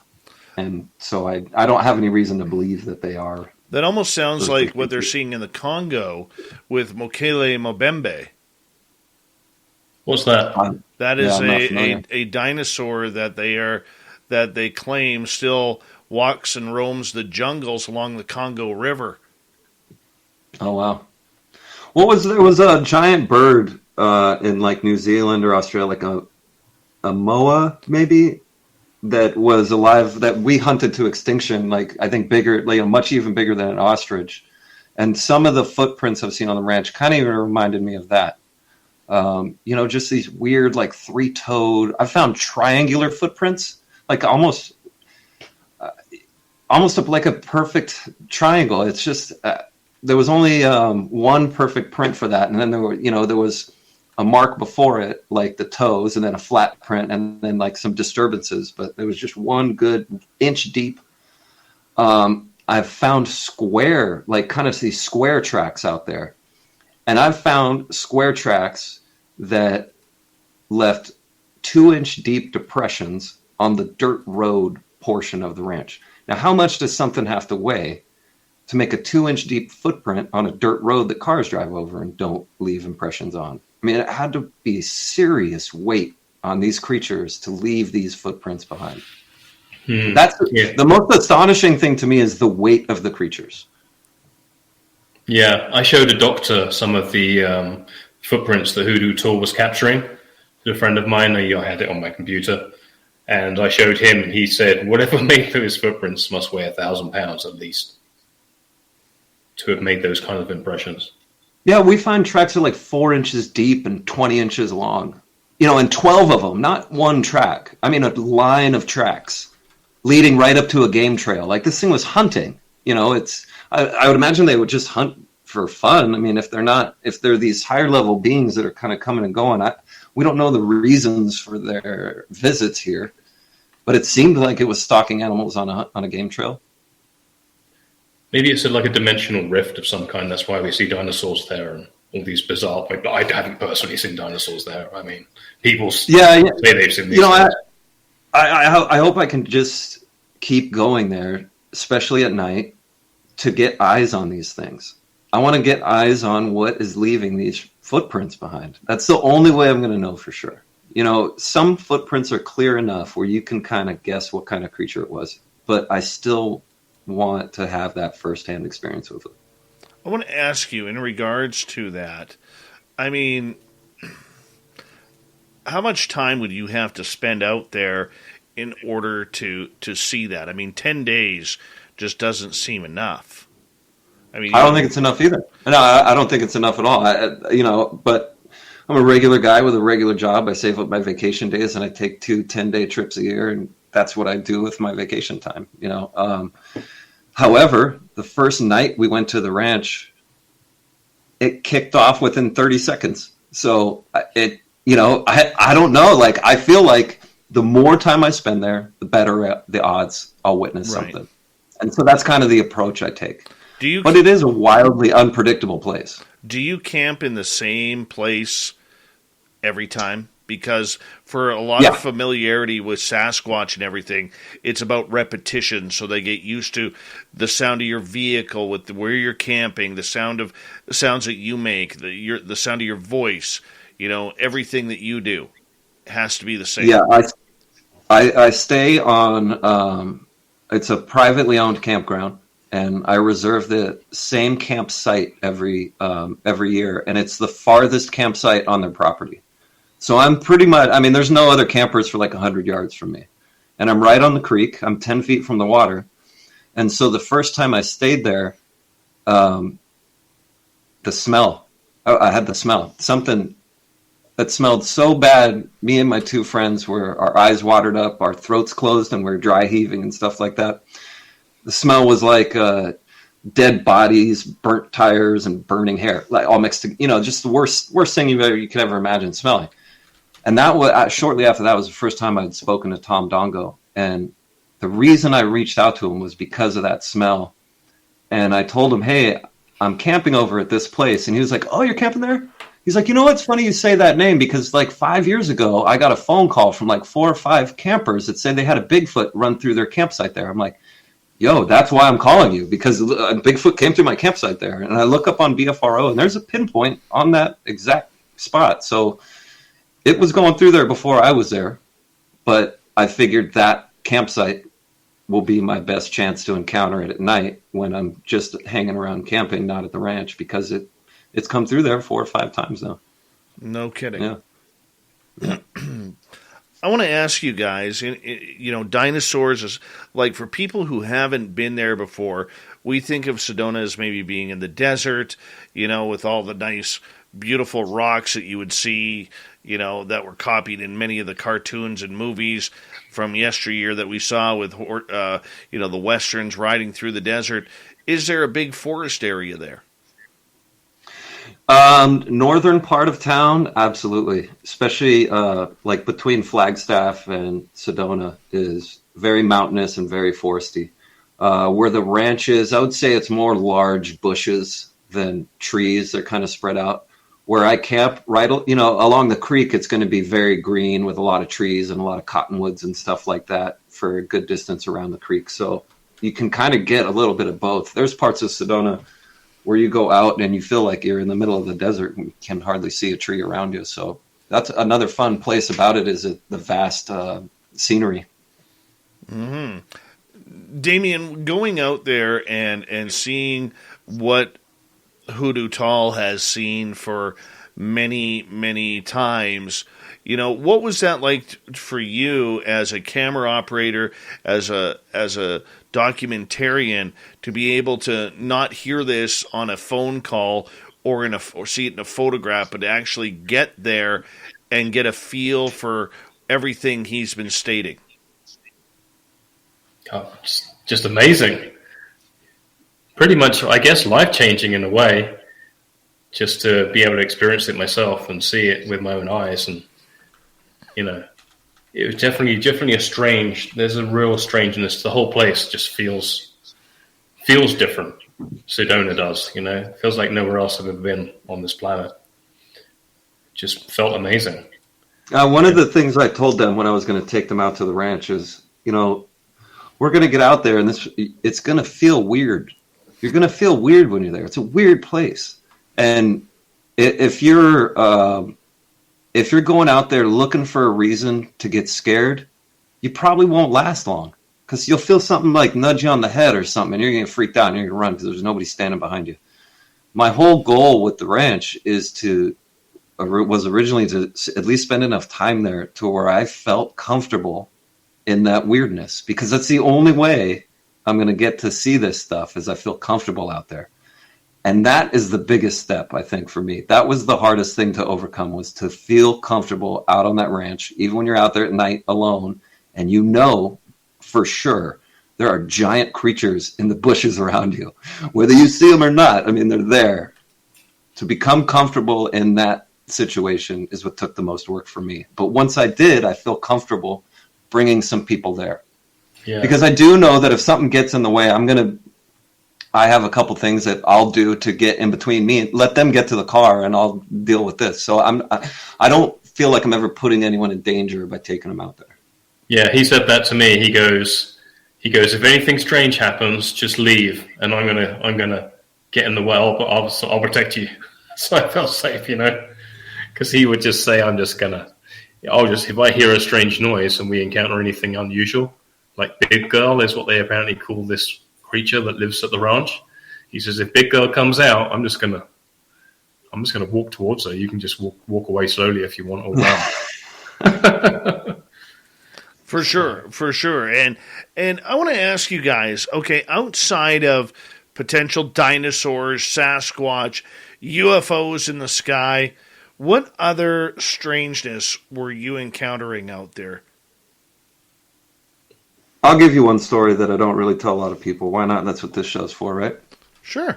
I was out there in the same dry creek where I had found my first Bigfoot footprint next to the petroglyph. And that time, it was just after a flood, and I wasn't able to locate the Bigfoot petroglyph again.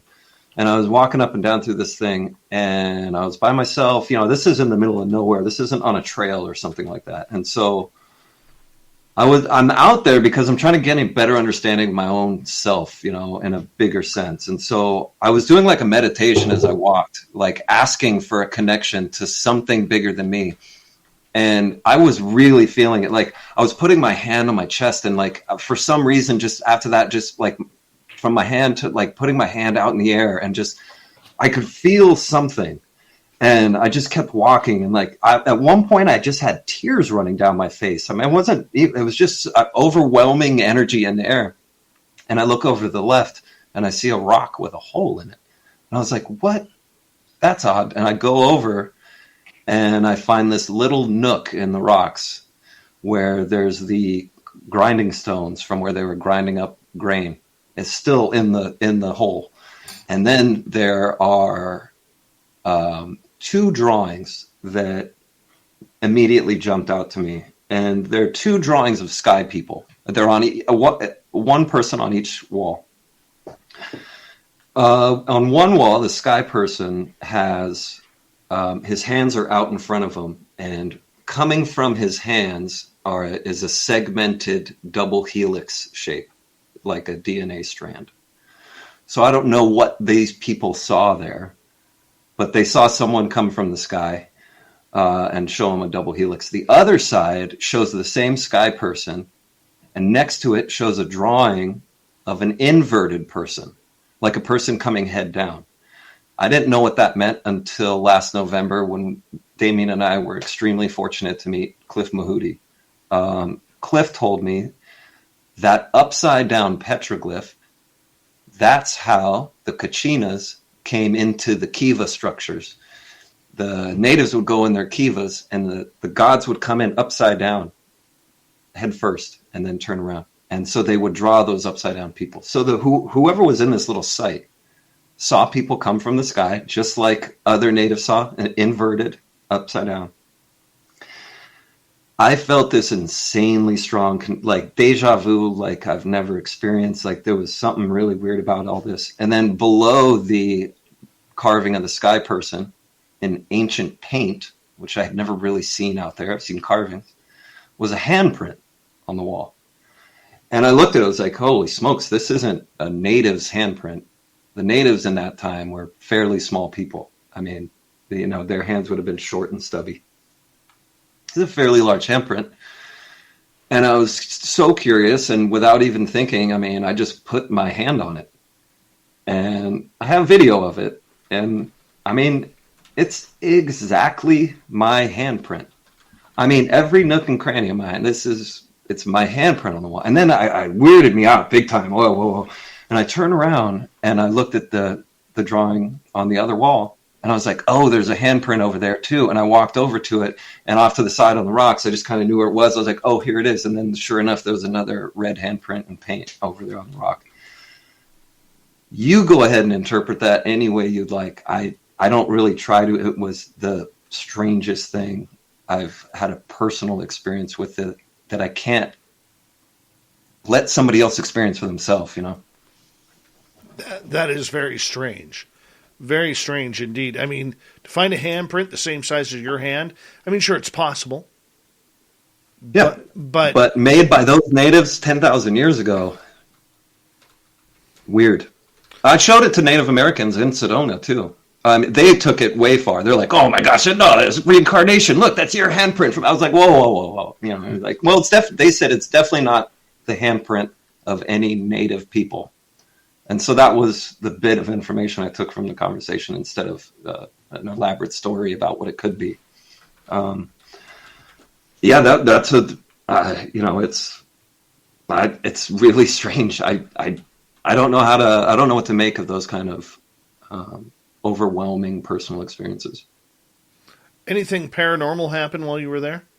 Ghosts?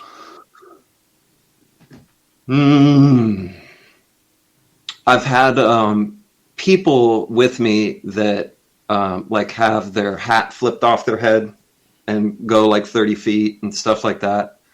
But nothing, that kind of stuff seems to always be overshadowed by some creature or some UFO. Off the top of my head, nothing really ghost-wise.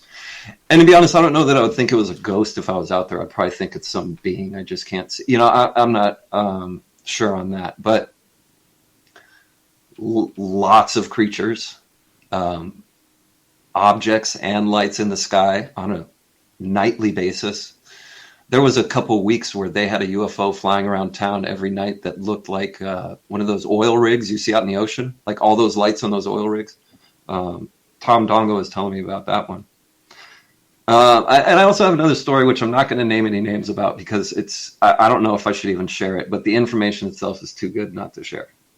It's about the Bigfoots. We got 2 minutes. Somebody with a lot of money bought a large section of land they knew Bigfoots were living on. And one of the things he was doing was leaving books out for them. And he said that when he goes back to get the books, not only did they read them, but they were critiquing them. I don't know what to make of that either. Are they that intelligent? That was a bizarre thing to hear. I've never heard anything like that before. But from a really reliable source. So, it's not like just some whim I heard online. It was really a reliable source that told me that. Hoodoo Tall, Damien J., we got about 90 seconds. Damien, when do you expect your documentary to come out? Sometime this year. It's being edited right now. So these things take a little while, but should be relatively soon. And will people be able to find it online? Yes, absolutely. Awesome. There's a couple of channels already interested in it right now, but I don't want to give away those in case that doesn't happen. So very true. We'll stay in touch on it, and I'll let you know. I look when it's going to come out and where it's going to be. I look forward to that. Hoodoo Tall, we got 35 seconds for you. What's your final message to our audience? For a lot of people who are really, really into this subject and think that they can't have a personal experience or see a UFO, I just want to let them know that that's not correct. I mean, you can go take a trip to Sedona, go on Melinda Leslie's tour, and you'll see several of them. I mean, just go do it for yourself so you know and see what changes in you after that. every trip I make to Sedona, I come back a different person. Beautiful. That's for sure. Beautiful. Hoodoo Tall, Damien J. Hoodoo Tall documentary coming out later this year about the Bradshaw Ranch and the high strangeness that happens all around it. Yeah, it's one of those tricks, man. But if you got to get to Sedona like I do, we got to go. And we got to see it for ourselves. It's just one of those places. Coming up next, we got the Swamp Dweller. We got Fedora John in the UFO Report, Shirky Poo's news, Thought of the Day, a jam-packed hour number 3 coming up next on Spaced Out Radio.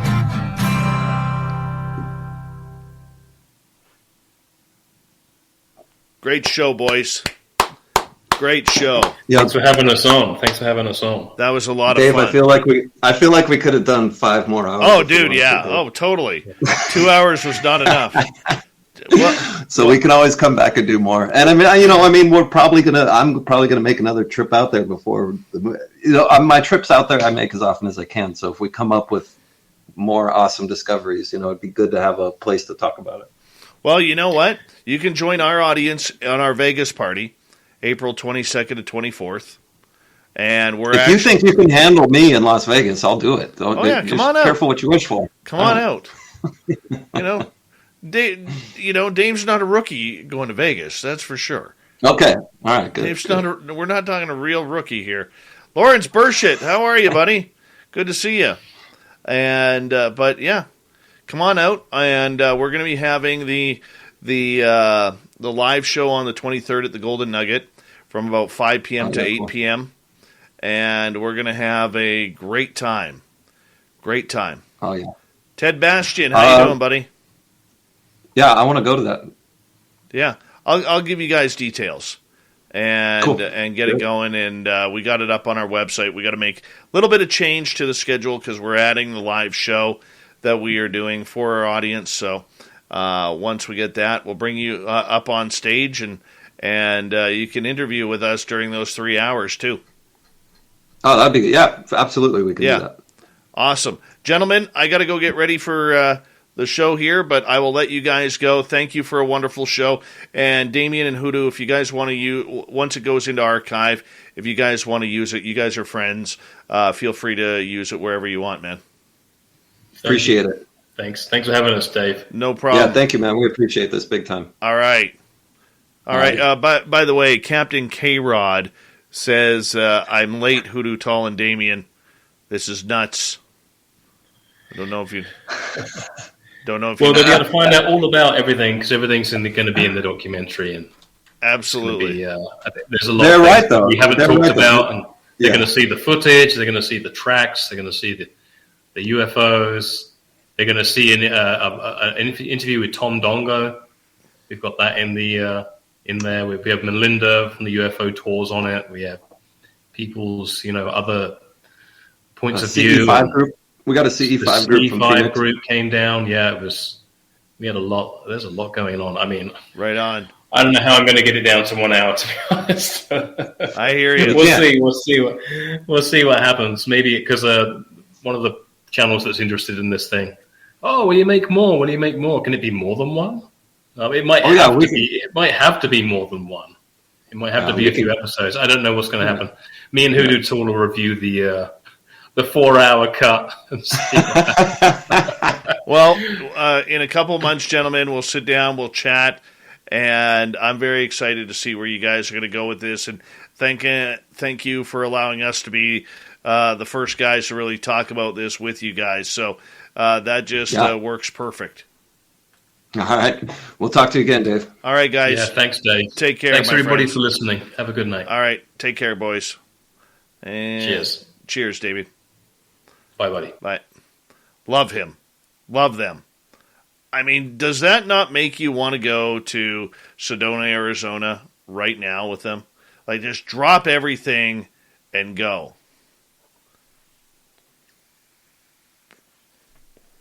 I know. I am Cat Loco. All right, that's enough of that, actually. There we go. There we go. It's fun times, man. Fun times.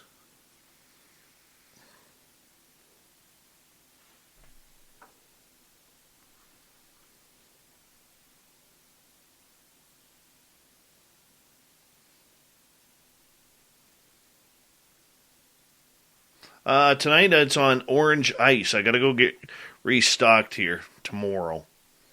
416 Bitcoin. Actually, I was thinking about what you said the past couple weeks about the NFTs. So yeah, let's talk. Let's talk. All right. I want to remind all of you that on March 25th to 27th, both Lynn Wallington and myself will be hanging out in San Francisco, California at UFOCon 2022. You can go to UFOCon2022.com and check out if you want to come on down for the awesome UFO conference that Lorian Fenton puts on, and I cannot wait to get there. And let's see here. What else do we got? I'm just getting ready for the news here. That's a good one right there, too. And you know what? Then we got the Vegas party coming up in Las Vegas, April 22nd to 24th. And if you can't make either of those, I will be appearing at the MUFON Symposium in Denver, Colorado on July 8th through 10th. And I will be speaking about UFOs in the media there. So hopefully you guys will be able to get there. All right, let's do this thing.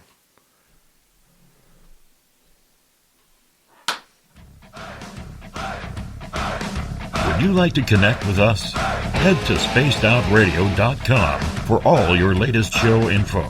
Now, back to Dave Scott and SOR. Here we go with the third and final hour of Spaced Out Radio tonight. My name is Dave Scott. Thank you so much for taking the time to join us.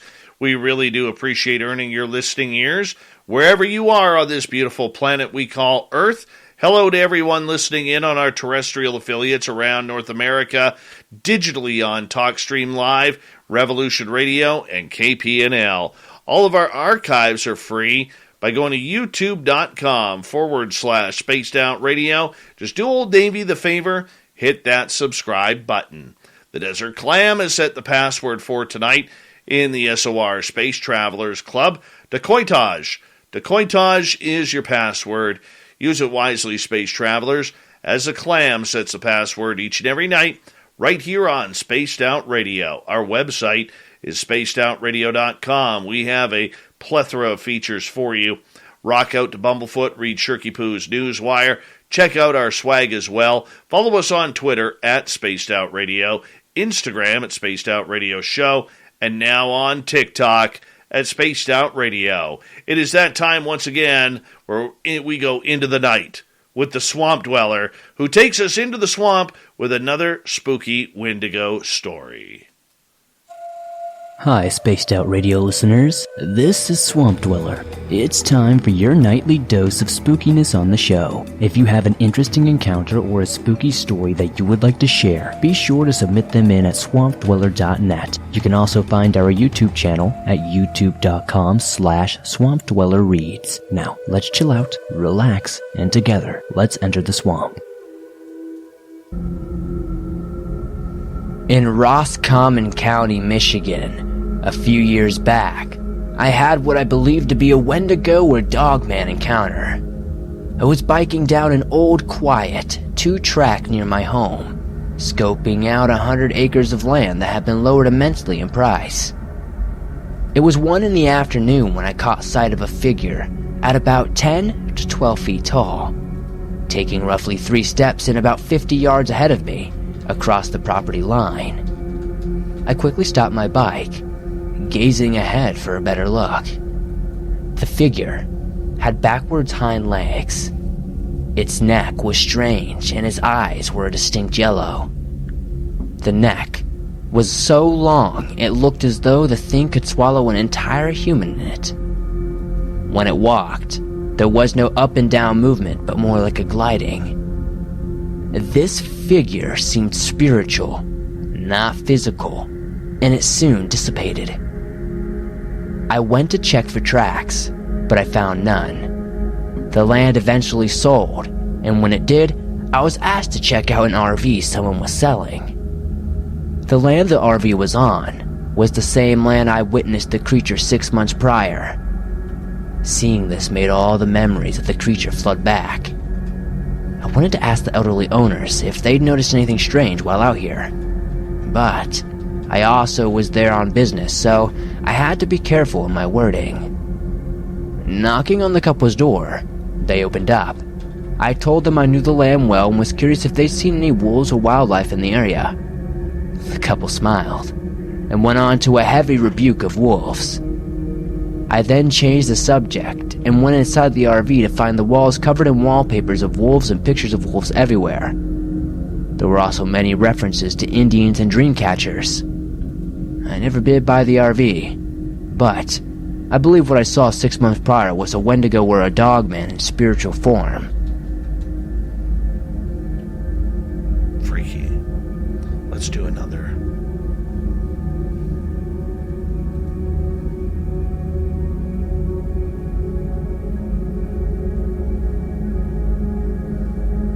My story takes place 4 years ago, when I was just 14. I wanted to go hunting out on our property, which is about 370 acres in total. It took some convincing, but my old man finally agreed I could go hunting on my own. When it was time to go, I was stoked. I grabbed my molly bag and crossbow before jumping onto my dirt bike and setting off on my hunt. It was about 8 in the morning when I got to my grandpa's property and saw all the no trespassing signs. I ignored these and sprayed doe piss to mask my scent before rushing off to my favorite tree stand. I'm on my way up the tripod when I suddenly hear a loud thump. A tree fell, but thinking it was coincidental, I continued my climb. Another tree soon falls and I stop, actually worried and looking into the distance. Suddenly, there was a high-pitched scream far off. I couldn't describe it too well as I'm deaf and I have an implant in my ear that helps me hear. It was when I was almost at the top, I see this monster buck running for its life. I quickly slide down and grab my crossbow when I suddenly see this huge dog-like figure staring me in the eyes. It's now standing on its back legs. I was too afraid to move when my great-grandfather shows up on an ATV and yells at me to get on. I hop on, and he and I leave. Later on, my hunting pal, I'll keep his name private, mentioned to me a story about a black dog-like figure that would prowl the woods. I believe it was the Dogman. If you ever encounter one, just run.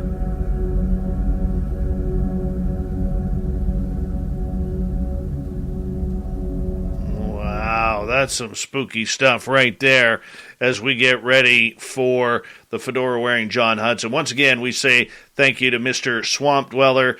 Go to his YouTube channel, Swamp Dweller. He's just hit 251,000 subscribers, and we love him around here. He'll be a guest on this show in just a few weeks' time, and I always love it when Swamp Dweller comes in to talk about his spooky, scary stories that he gets from people. So once again, we thank Swamp Dweller for the swamp. Love this portion of the show. Absolutely love it. You know what? Let's go from the swamp to the sky, where we're going to talk some UFOs here with the fedora-wearing John Hudson.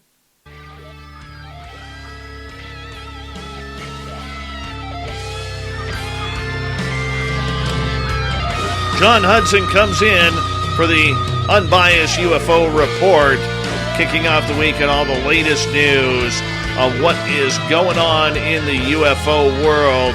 Mr. John Hudson, how are you, man? Evening, sir. I'm doing pretty good. How about yourself? I'm doing good. You know, I know you got a bunch on your list, but I wanted to bring up just your thoughts here on something happened, a little controversial, late last week when when a podcaster named Kurt J. Mungle had Linda Moulton Howe on, and right at the end, he asked a question, a very concerning question, basically questioning whether or not Linda still trusted her credibility, so to speak. No. Well, okay. So let me just say I disagree with that coverage of it.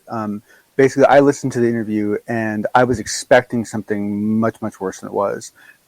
Basically, like 90% of the interview actually goes very, very well. It's only at the very end. Yeah. And they get to a point where she says that, her battery's about to go and she should probably go. He says, well, can I get 3 more questions? She goes, well, how about 1?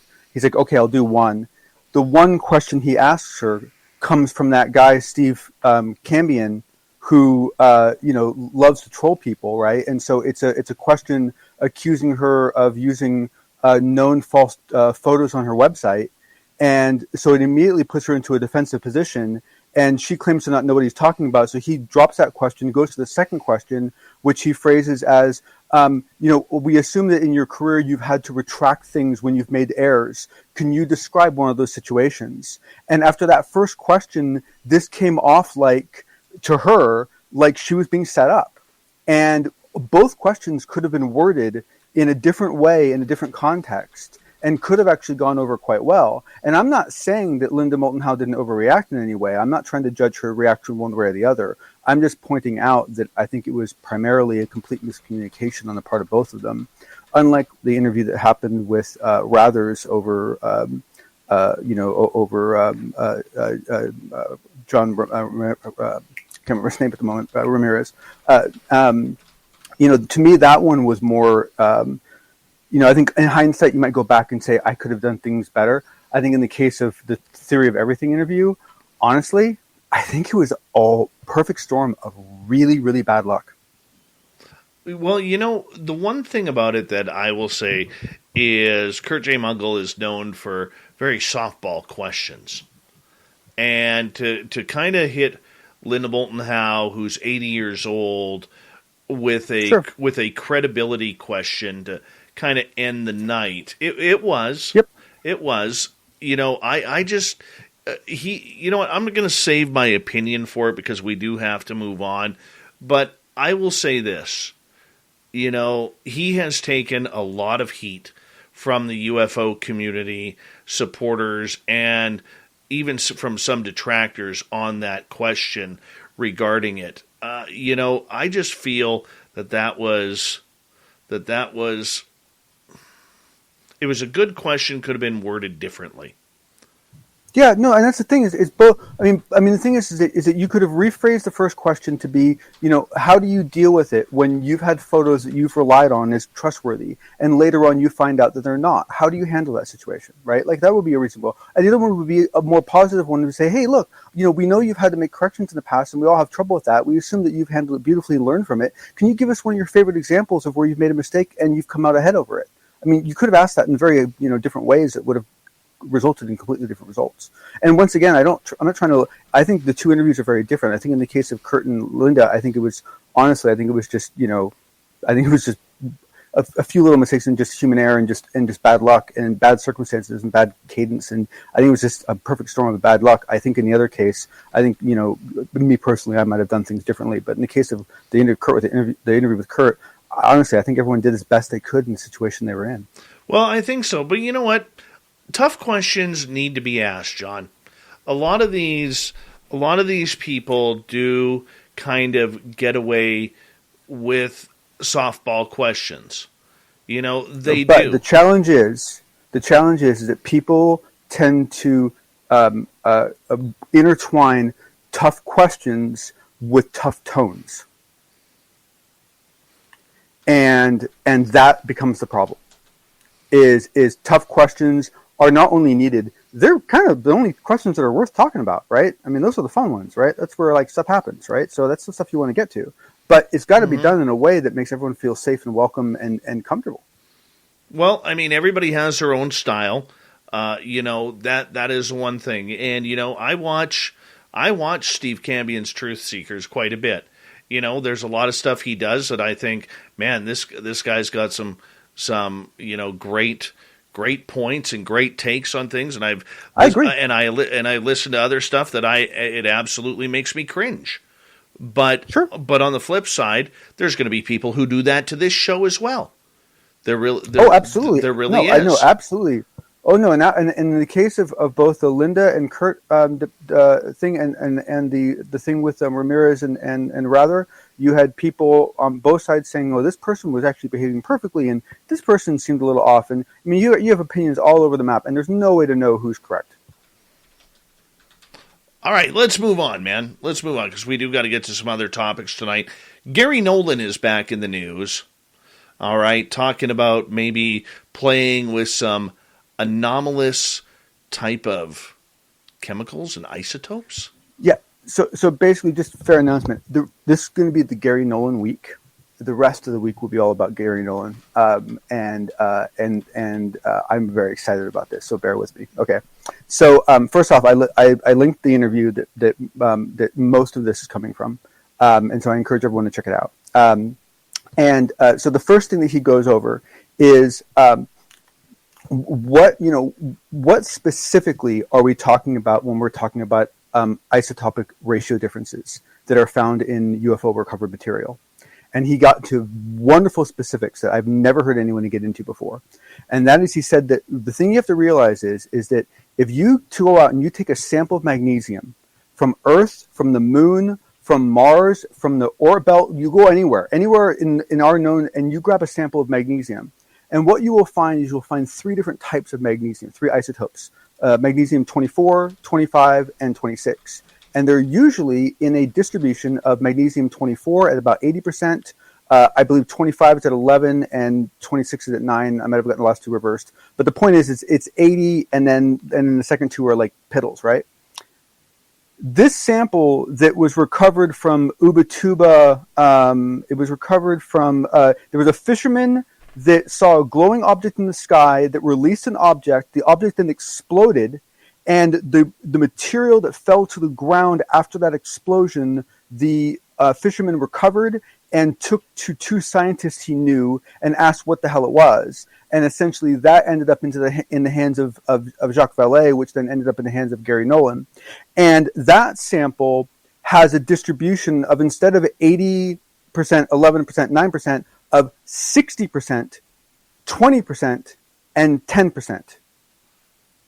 Which one, like, we don't know why you, like, we don't even know how you do that was one thing, right? Like, but the bigger question, and what I want to get to in a second, but I want to finish something first, is why, right? But the thing is, before I get there, is that this is basically material that came with pretty good chain of authority. And basically, he analyzed it using that very high-end analysis tool that we've talked about before. And once again, it's not to say, I think some people were I know I was confused at one point. It's not to say that we see different isotopes of magnesium. It's not to say that we suddenly start seeing magnesium 29 and magnesium 21, right? It's that we're seeing the distribution of those isotopes in completely different ratios that we've never seen before, that we've never seen anywhere else in our known universe before. And so it's super freaking odd, right? I mean, just like super odd. And before I get on to the question, please, like, I'm getting very excited, so I apologize. You geek out, man. This is way above my pay grade here. Yeah, so any questions or anything, or is it making sense to you so far? I am so far away from science, man, that I'm still trying to catch up. So what I do know about Gary Nolan, though, is that he is testing all sorts of substances as well as people regarding contact with UFOs. And I do know he has allegedly been working on some materials recently regarding some sort of artifacts that have apparently come from crash debris. Yeah, so basically the catalyst for this interview is this work that he's working on now, but as well as this published peer review paper that recently came out, which I'll talk about in a second. But what to me what was really thought-provoking about Gary Nolan's interview is the way he approaches this problem. And because most people would essentially immediately go to, how would you go about making that? What is the process for making it and so forth.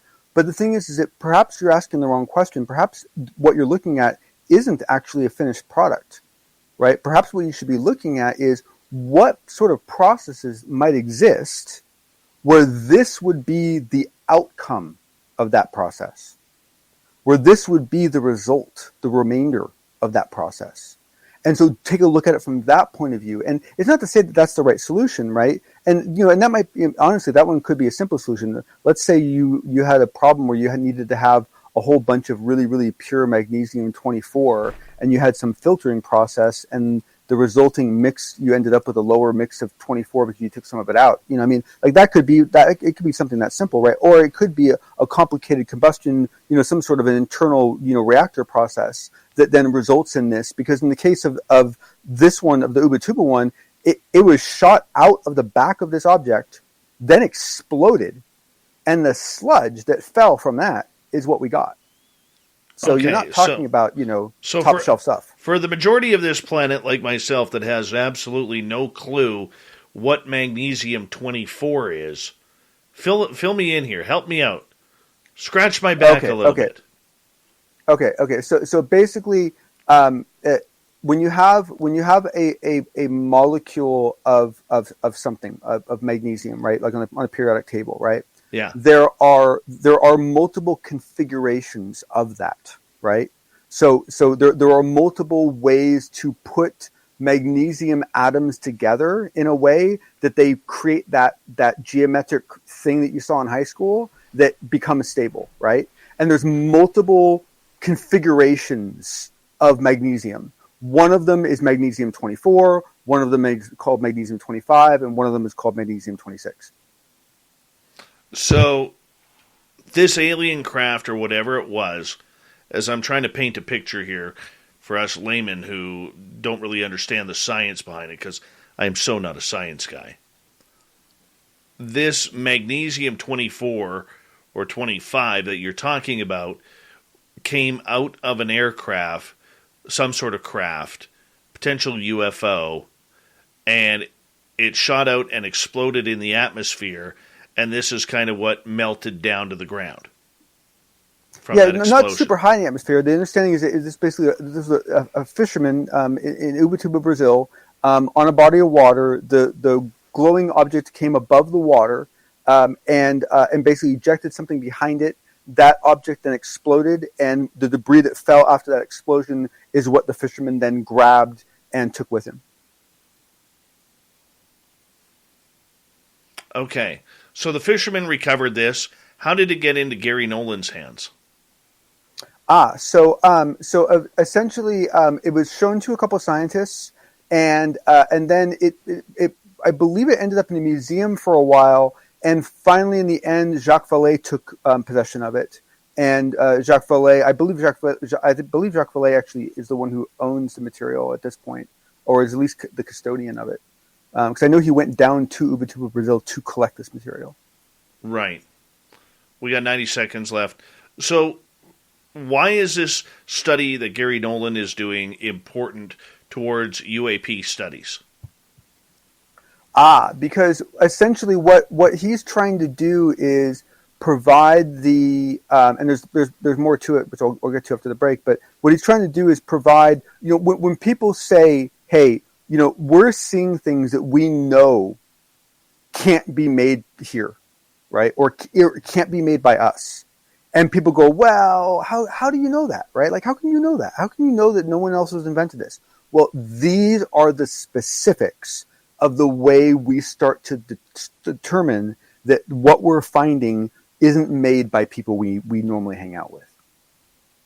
But it is interesting to me, as we got about 40 seconds left, that magnesium is a compound that they are using, they being the extraterrestrials, or whatever that craft was, considering we could find that here on Earth as well.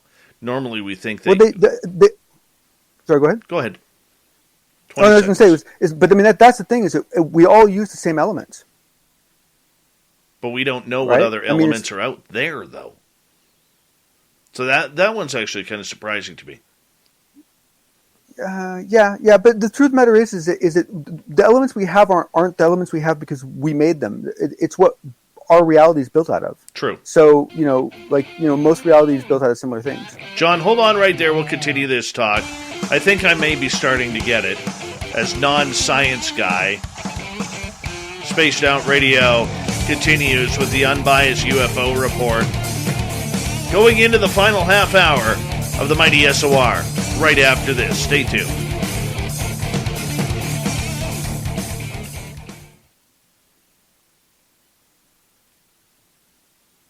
I'm trying to get it so bad, John. I am trying to get it so bad. Forgive me for being an absolute dummy when it comes to science, man. Dave. This stuff's hard to grok. It really is. It really is, because most of us think of something like gold as being like a gold atom. But, when you find gold in real life, it's in globs. It's in little geometric shapes of, combinations of, protons and neutrons and electrons and so forth, right? So, and the thing is that different isotopes can have drastically different results. I mean, there are things where one isotope of it is perfectly safe, and the other isotope of it will kill you. Mm-hmm. I just want to say something. Hey, Steve Cambion from Truth Seekers. You know what, man? I just want to say, this is the first time I've seen you in our chat room, so please, welcome. And I hope you do the same as I've done to you, is hit that subscribe button. But I just want to say, I thought it was a good question. I don't think Kurt handled it very well. And I would tell Kurt that same thing. And good job on you for catching. You catch a lot of stuff, man, that I have no notice of. And many of us don't have a notice of. You got a real good eye for that kind of stuff. So, oh, well, thank you, sir. I'm not talking about you. I'm talking about Steve. But yeah, keep up the good work. And yep. I mean, he has brought a lot to the table that I've never ever really even thought about or heard of. I mean, he's a digger, man. I mean, I would hate to see the size of his shovel. I really would, because he digs and he's not afraid to dig. That's a good way of putting it. I agree.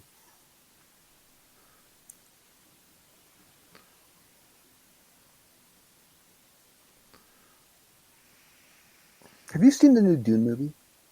No. Did you read the Dune books? No. Did you like the Dune movie original? No. Oh, well, don't worry about it. Yeah, I won't. Although I have to admit, if no one's ever been into the books or the other movie, this wouldn't be a bad introduction to the story, because I mean, this is actually a very well done film. Yeah. But it's still a challenging. Actually, Frank Herbert's son got together with another writer and wrote a three series prequel to Dune that takes place 10,000 years before. I've mentioned it before, and it's all about how technology goes south and how they essentially like ban like artificial intelligence and like all this. They turned like extreme Luddites. You'd love it.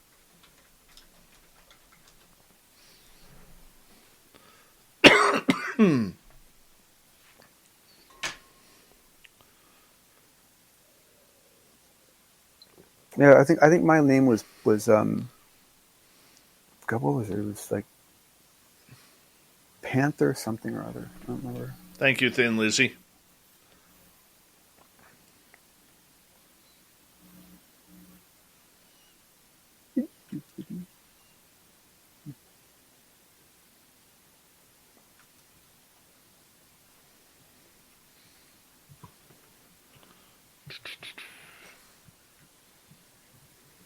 Boy, Lynn had a pair of good shows. And you guys had a pair of good shows on the weekend, man. Yeah, well, I don't know if she gets as much credit for Sunday, I mean, Jim's kind of,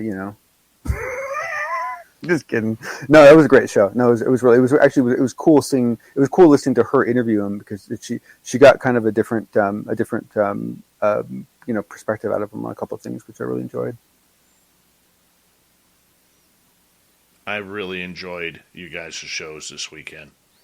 I was in the studio working on some stuff, and really, really got to kick back and relax and listen to you guys. And from Lynn following up to you, Gemma, and Big Willie, it was pretty damn good, damn entertaining this weekend. Yes, we are getting excited for Vegas, April 22nd through 24th. So make sure you sign up for that. And thank you to Rex, Tim, Apollo, Fap, Mike, Sorcerer, Ed, and Steve for the amazing super chats tonight. It's a wonderful way to support what we do on this show on a nightly basis. So thank you so much. And a big thank you to all the veterans out there who are tuned on in. We really appreciate you. Here we go.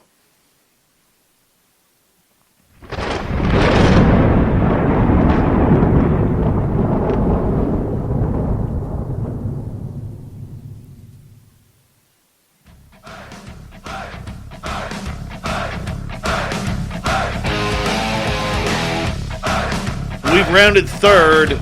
We're heading for home tonight on Spaced Out Radio. My name is Dave Scott. Thank you so much for taking the time to join us. We really do appreciate it. Want to remind you that if you've missed most of this show or others, check out our free archives by going to youtube.com/Spaced Out Radio. Do old Davey the favor, hit that subscribe button. Our website is spacedoutradio.com. We have a plethora of features for you. Rock out to Bumblefoot, read Shirky Poo's Newswire, check out our swag as well. Follow us on Twitter at Spaced Out Radio, Instagram at Spaced Out Radio Show, and now on TikTok at Spaced Out Radio. We continue on tonight with the Unbiased UFO Report. We are joined by the fedora-wearing John Hudson, who's hanging on out. John, welcome back. Thank you. Thank you everyone for hanging out. We do appreciate it. All right, we're talking isotopes, we're talking science, we're talking magnesium-24 apparently dropped out of the back of a UFO that seemed to have farted its own stuff all over the place. That's kind of where we are. Yes. And the excitement continues, because what we also got, and once again, I encourage everyone to really listen to this interview, and I'll provide a link to it. Is we get some more information out of Dr. Gary Nolan on what the details are of the peer-reviewed paper. So it turns out that the material that the peer-reviewed paper was done on came from Council Bluff, Iowa. It involved a case in the 1970s of 6 to 7 simultaneous witnesses where 30 pounds of molten, incompletely melted material was ejected from a hovering craft and recovered.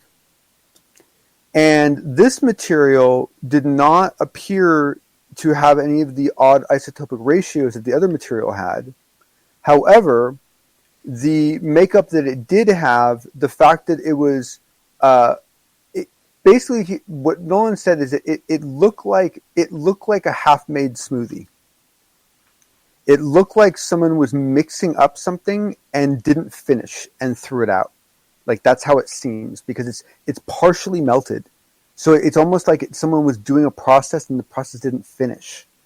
And so essentially this is the material from the Council Bluffs, Iowa incident that Gary Nolan and Jacques Vallée wrote their paper on.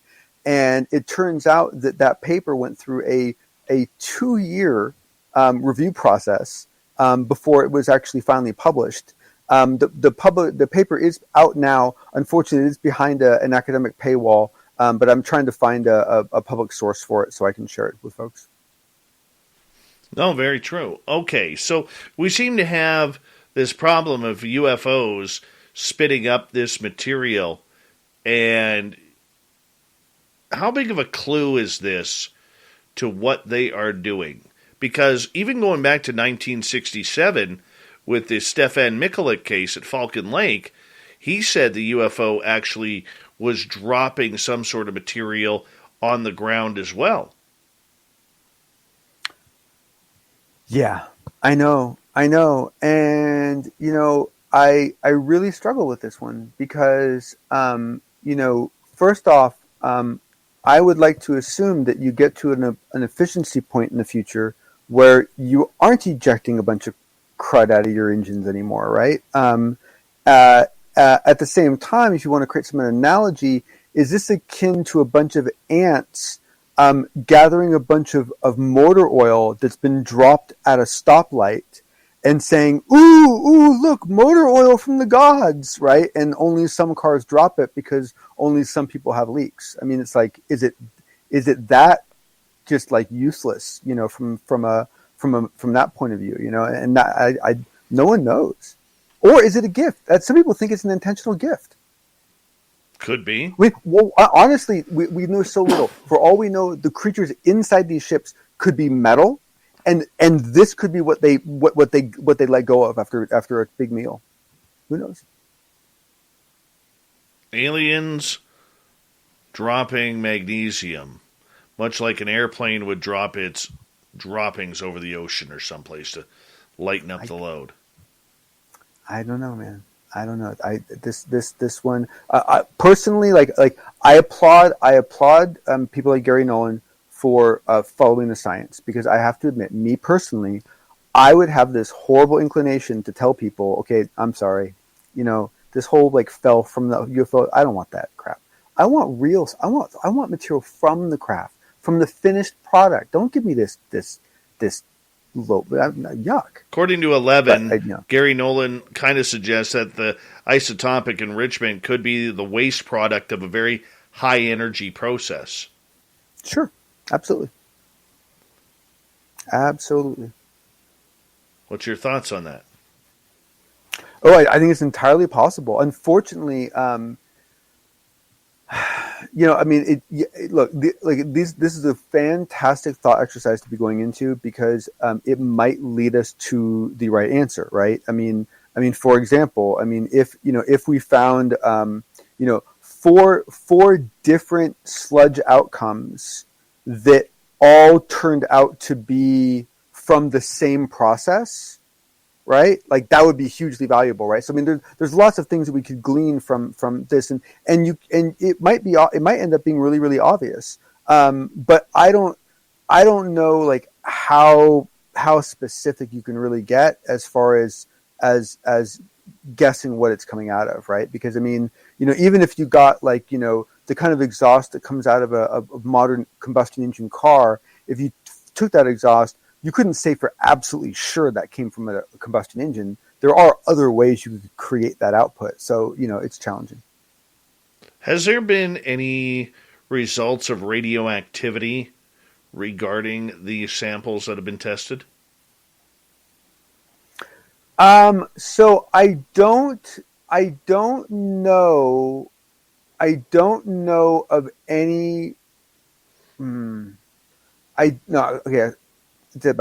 don't know. I've never heard of specifically of any material that it has been recorded as being radioactive. However, with that said, Gary Nolan is also the individual who has been looking at the brain makeup of contactees and looking at the effects of radiation on them. And so I have to believe that if anyone is going to be keeping an eye out for that sort of thing, it would be Dr. Nolan. Yeah, the reason why I ask is going back to the Stefan Mikulik case, which I think is still one of the best out there 55 years later regarding radioactivity. I mean, he had those radioactive burns on his skin that, formed a dot pattern on his chest, along with his clothes being burnt. And many people who have had interaction with UFOs claim to have radioactivity. Look, Rendlesham. Yeah, Rendlesham. That was some form of radiation, right? I mean, yeah. It's. Yeah, no, totally. No. And the thing is that it's, I don't know, I guess at some level, when we start seeing some things like this, I think for me, it takes some of the shininess out of this whole delusion, because, it kind of implies that, these others, perhaps aren't as advanced as I'm hoping they are. Does it lend a thought that these craft may not be as far off than what we have right now, considering, or is it that these craft are so sophisticated that you have to have a real high energy engine, or if that's what you could call what they're I don't even know what I'm saying here regarding this. I did have a power thought, and then it kind of disappeared. With the whole engine, because I don't think they have an actual engine on there. Like, does this thing got a Hemi or anything like that? I'm sure it's not a 5.7 liter, right? They're not. No, but I mean, technically, the nuclear reactor in a nuclear submarine is an engine, right? I mean, it's like, right. I mean, it's like, it's not really. It's the energy that fuels the engine. But I mean, you know what I'm saying? I mean, it's part of the system. It's important to the system. And the thing is that I personally, I don't. I guess what I'm saying is, I think we need to be very careful how much we infer from the material. I think that there's more we can infer from it than we previously thought. But I don't think that it's going to tell us the integral the intricate details of what's being done. However, I'd be happy to be wrong.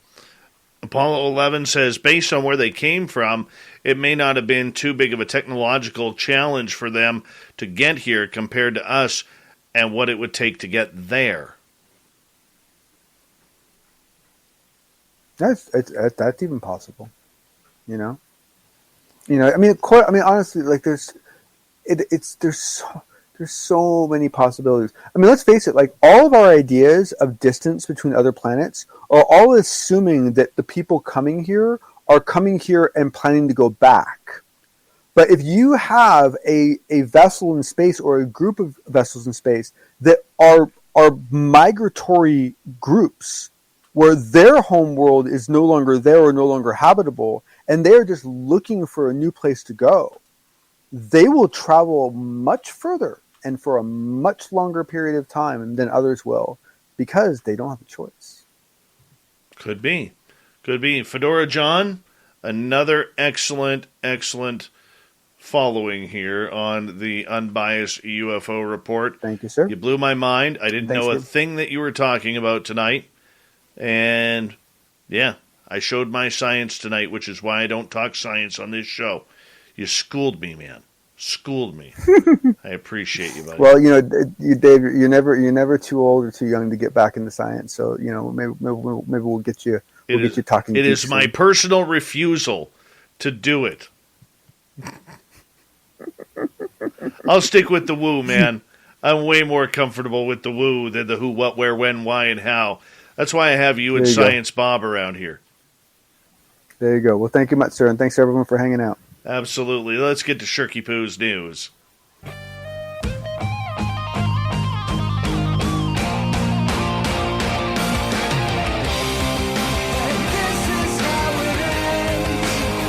Tough night for old Damien in the science department there. Shirky Poo's got all the news set up for us here tonight. Yep. This is another reason not to head into the ocean, especially to go fishing around New Zealand. Why? Well, let me tell you. Family decides to go out fishing in New Zealand. They decide that this is going to be a good family day. Let's go out. Maybe we'll hook some mahi-mahi. Maybe we'll hook, a couple of salmon or whatever else is patrolling the area. A tuna would be nice. Oh, but no. No. They set the hook after the big bite was made. And what do they hook? Oh, about an 18-foot great white shark? How are you going to remove the hook off of this one? Jason Bragg, his partner, and his nephew Andre were out fishing on the Kaipara Harbor on Boxing Day, hoping to catch themselves some fish. Yeah. That's how it starts. But ended up hooking a lot more than they bargained for. Yes, they did. After looking at their fish finder, Bragg told his companions to get ready as he saw a large fish approaching. And thankfully, Bragg's GoPro caught it all, which he had only got the day before for Christmas. Yep, started rolling. And, yeah, this is what they hooked. Big, great white. He goes, I looked over at my fish finder and said, get ready, guys, here it comes. Not knowing it was going to be a great white. Of course you didn't. The fish finder was unreal. It was like a sea of red. Then my missus looked at the fish finder and thought, whoa. So I got the GoPro, set it up, and suddenly this thing came out of the water. Andre managed to accidentally hook the great white. You don't accidentally hook it. You had bait on the end of your hook that it smelled and decided to say, hey, I'll take a piece of that. And boom, the fight was on. You got it. You know what I'm talking about, fishermen. Yep. And so this great white can literally see, it's about 3 meters long, so about 14, 15 feet. In the clip, you see the shark absolutely leap full body out of the water before slapping itself back in to get some air. Because the shark's like, what the hell is this going on here? What's in my mouth? Why does this hurt? And Bragg's like, far out, man. As it just came on out. They could see the teeth and everything. It rolled over, came crashing down in the water. It was over in seconds, snapped the line, fish gone, and that is one pissed off great white shark there. So if you're over in New Zealand or Australia, stay out of the water. There is one angry great white now. How about the bravery of this 73-year-old grandmother? Only wants to be called Jean. Received a bizarre phone call from her grandson on Thursday as she knew she was being lied to. The man on the phone said he had been arrested for drunk driving and needed her help getting out. But you see, here's the thing. Jean doesn't have a grandson who drives. No. It was then that the former 911 dispatcher from Seaford, New York, realized the man was trying to scam her. I knew he was a real scammer. I just knew he wasn't going to scam me. Rather than hanging up on the caller, Jean decided to see if she could catch him in the act, keep him on the phone, and from potentially tricking other people. According to a statement from the Nassau County Police Department, Jean ended up speaking to a second man claiming to be her grandson's lawyer, said they needed $8,000 for bail, and a third man who claimed to be a bail bondsman nearby who could pick up the money. I told him I had the money in the house. Jean suggested that he come pick it up. I figured he's not going to fall for that. Well, he fell for it, hook, line, and sinker. By the time one of the alleged scammers arrived at her home to pick up the envelope, which she believed to be $8,000 worth of cash, the police were outside waiting for them, hidden right in front of Jean's front door. They nabbed the thief. She watched it all from her porch as the officers arrested the dude on the lawn. Joshua Estrella Gomez, 28 years old, was taken into custody and charged with attempted grand larceny. Police said in a statement he's scheduled to appear in court on February 3rd. No word if they got the other scammers as of yet. They're still on the lam. You know, we all know that Jeff Bezos has a horrible laugh, and he looks like Dr. Evil. I mean, let's just be honest. Well, he's got a new mission. You know, since he divorced his wife of like 30 years, and he's got a trophy girlfriend now. Well, he has just recruited Hal Barron from GlaxoSmithKline to help lead Altos Lab, the ambitious new anti-aging company with billions of investment. So basically what he wants to do, because he's like 55 years old, he wants to reverse age himself so that way he could live longer. Yes, that's all we need is more Dr. Evil in this world, selling us products that we could, get anywhere, but we decide to shop online. Boy, did we ruin that for little stores. But either way, they're digging into the science about anti-aging. This is actually kind of cool because, let's face it, life's too short. And you need the money of Bezos in order to even try and tackle this subject. And you know what? Let's get to some Thought of the Dave. I think that's good. Here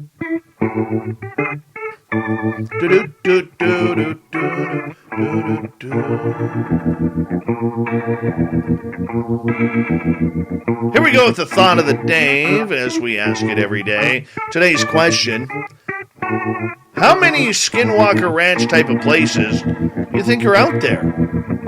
I think, it's a lot more than what we truly believe. My friend had one. That's where a lot of my experiences happen. We look at East City Ranch, Bradshaw, Skinwalker, Blind Frog, Stardust. They seem to be all over. Thin Lizzie says, she goes deep into this one. She goes, there's a plethora of them. A plethora. Just toss the ball up. Right out of the park, Thin Lizzie. Lee, I know of 2 here in Washington State. One around Mount Adams, the other one near Mount Baker. I have a theory as to why. Dun, dun, dun. And he leaves us on the hook. Mark Sandy Brenner.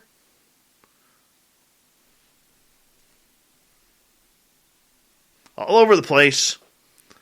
There's Lake Lanier, right next to my house. Hauntings, UFOs, etc. I always wonder about these husband and wife tag team Facebook pages or profiles. I got an issue with them. Nothing against Mark and Sandy. I just have an issue with them.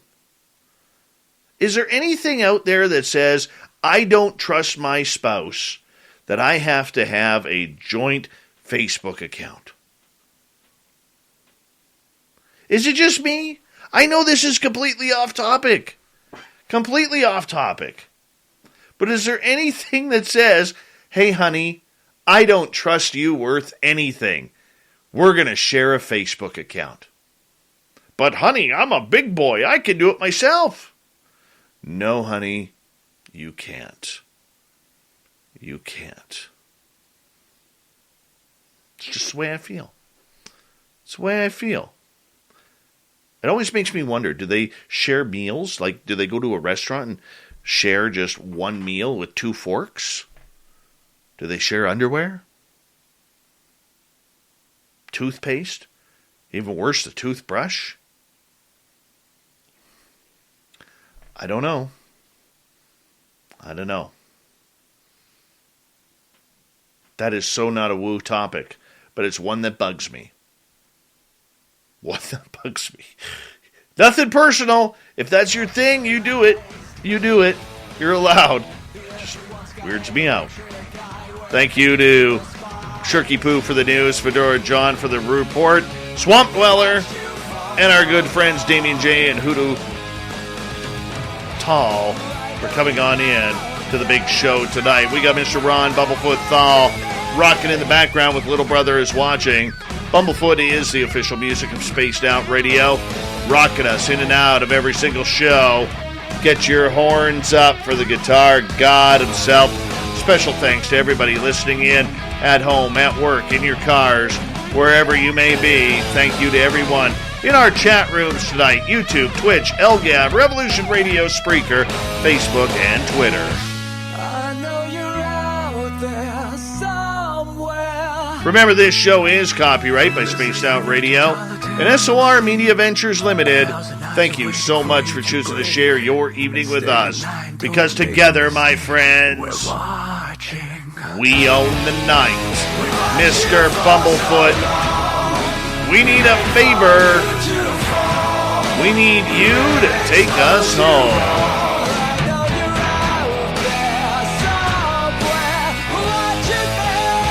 Yes, the Woo Train has docked for the night. But soon, my friends, we shall ride again. Your seats are always available. Your tickets never expire. And if you want to bring a friend, throw them on the train. We got room for them, too. Good night.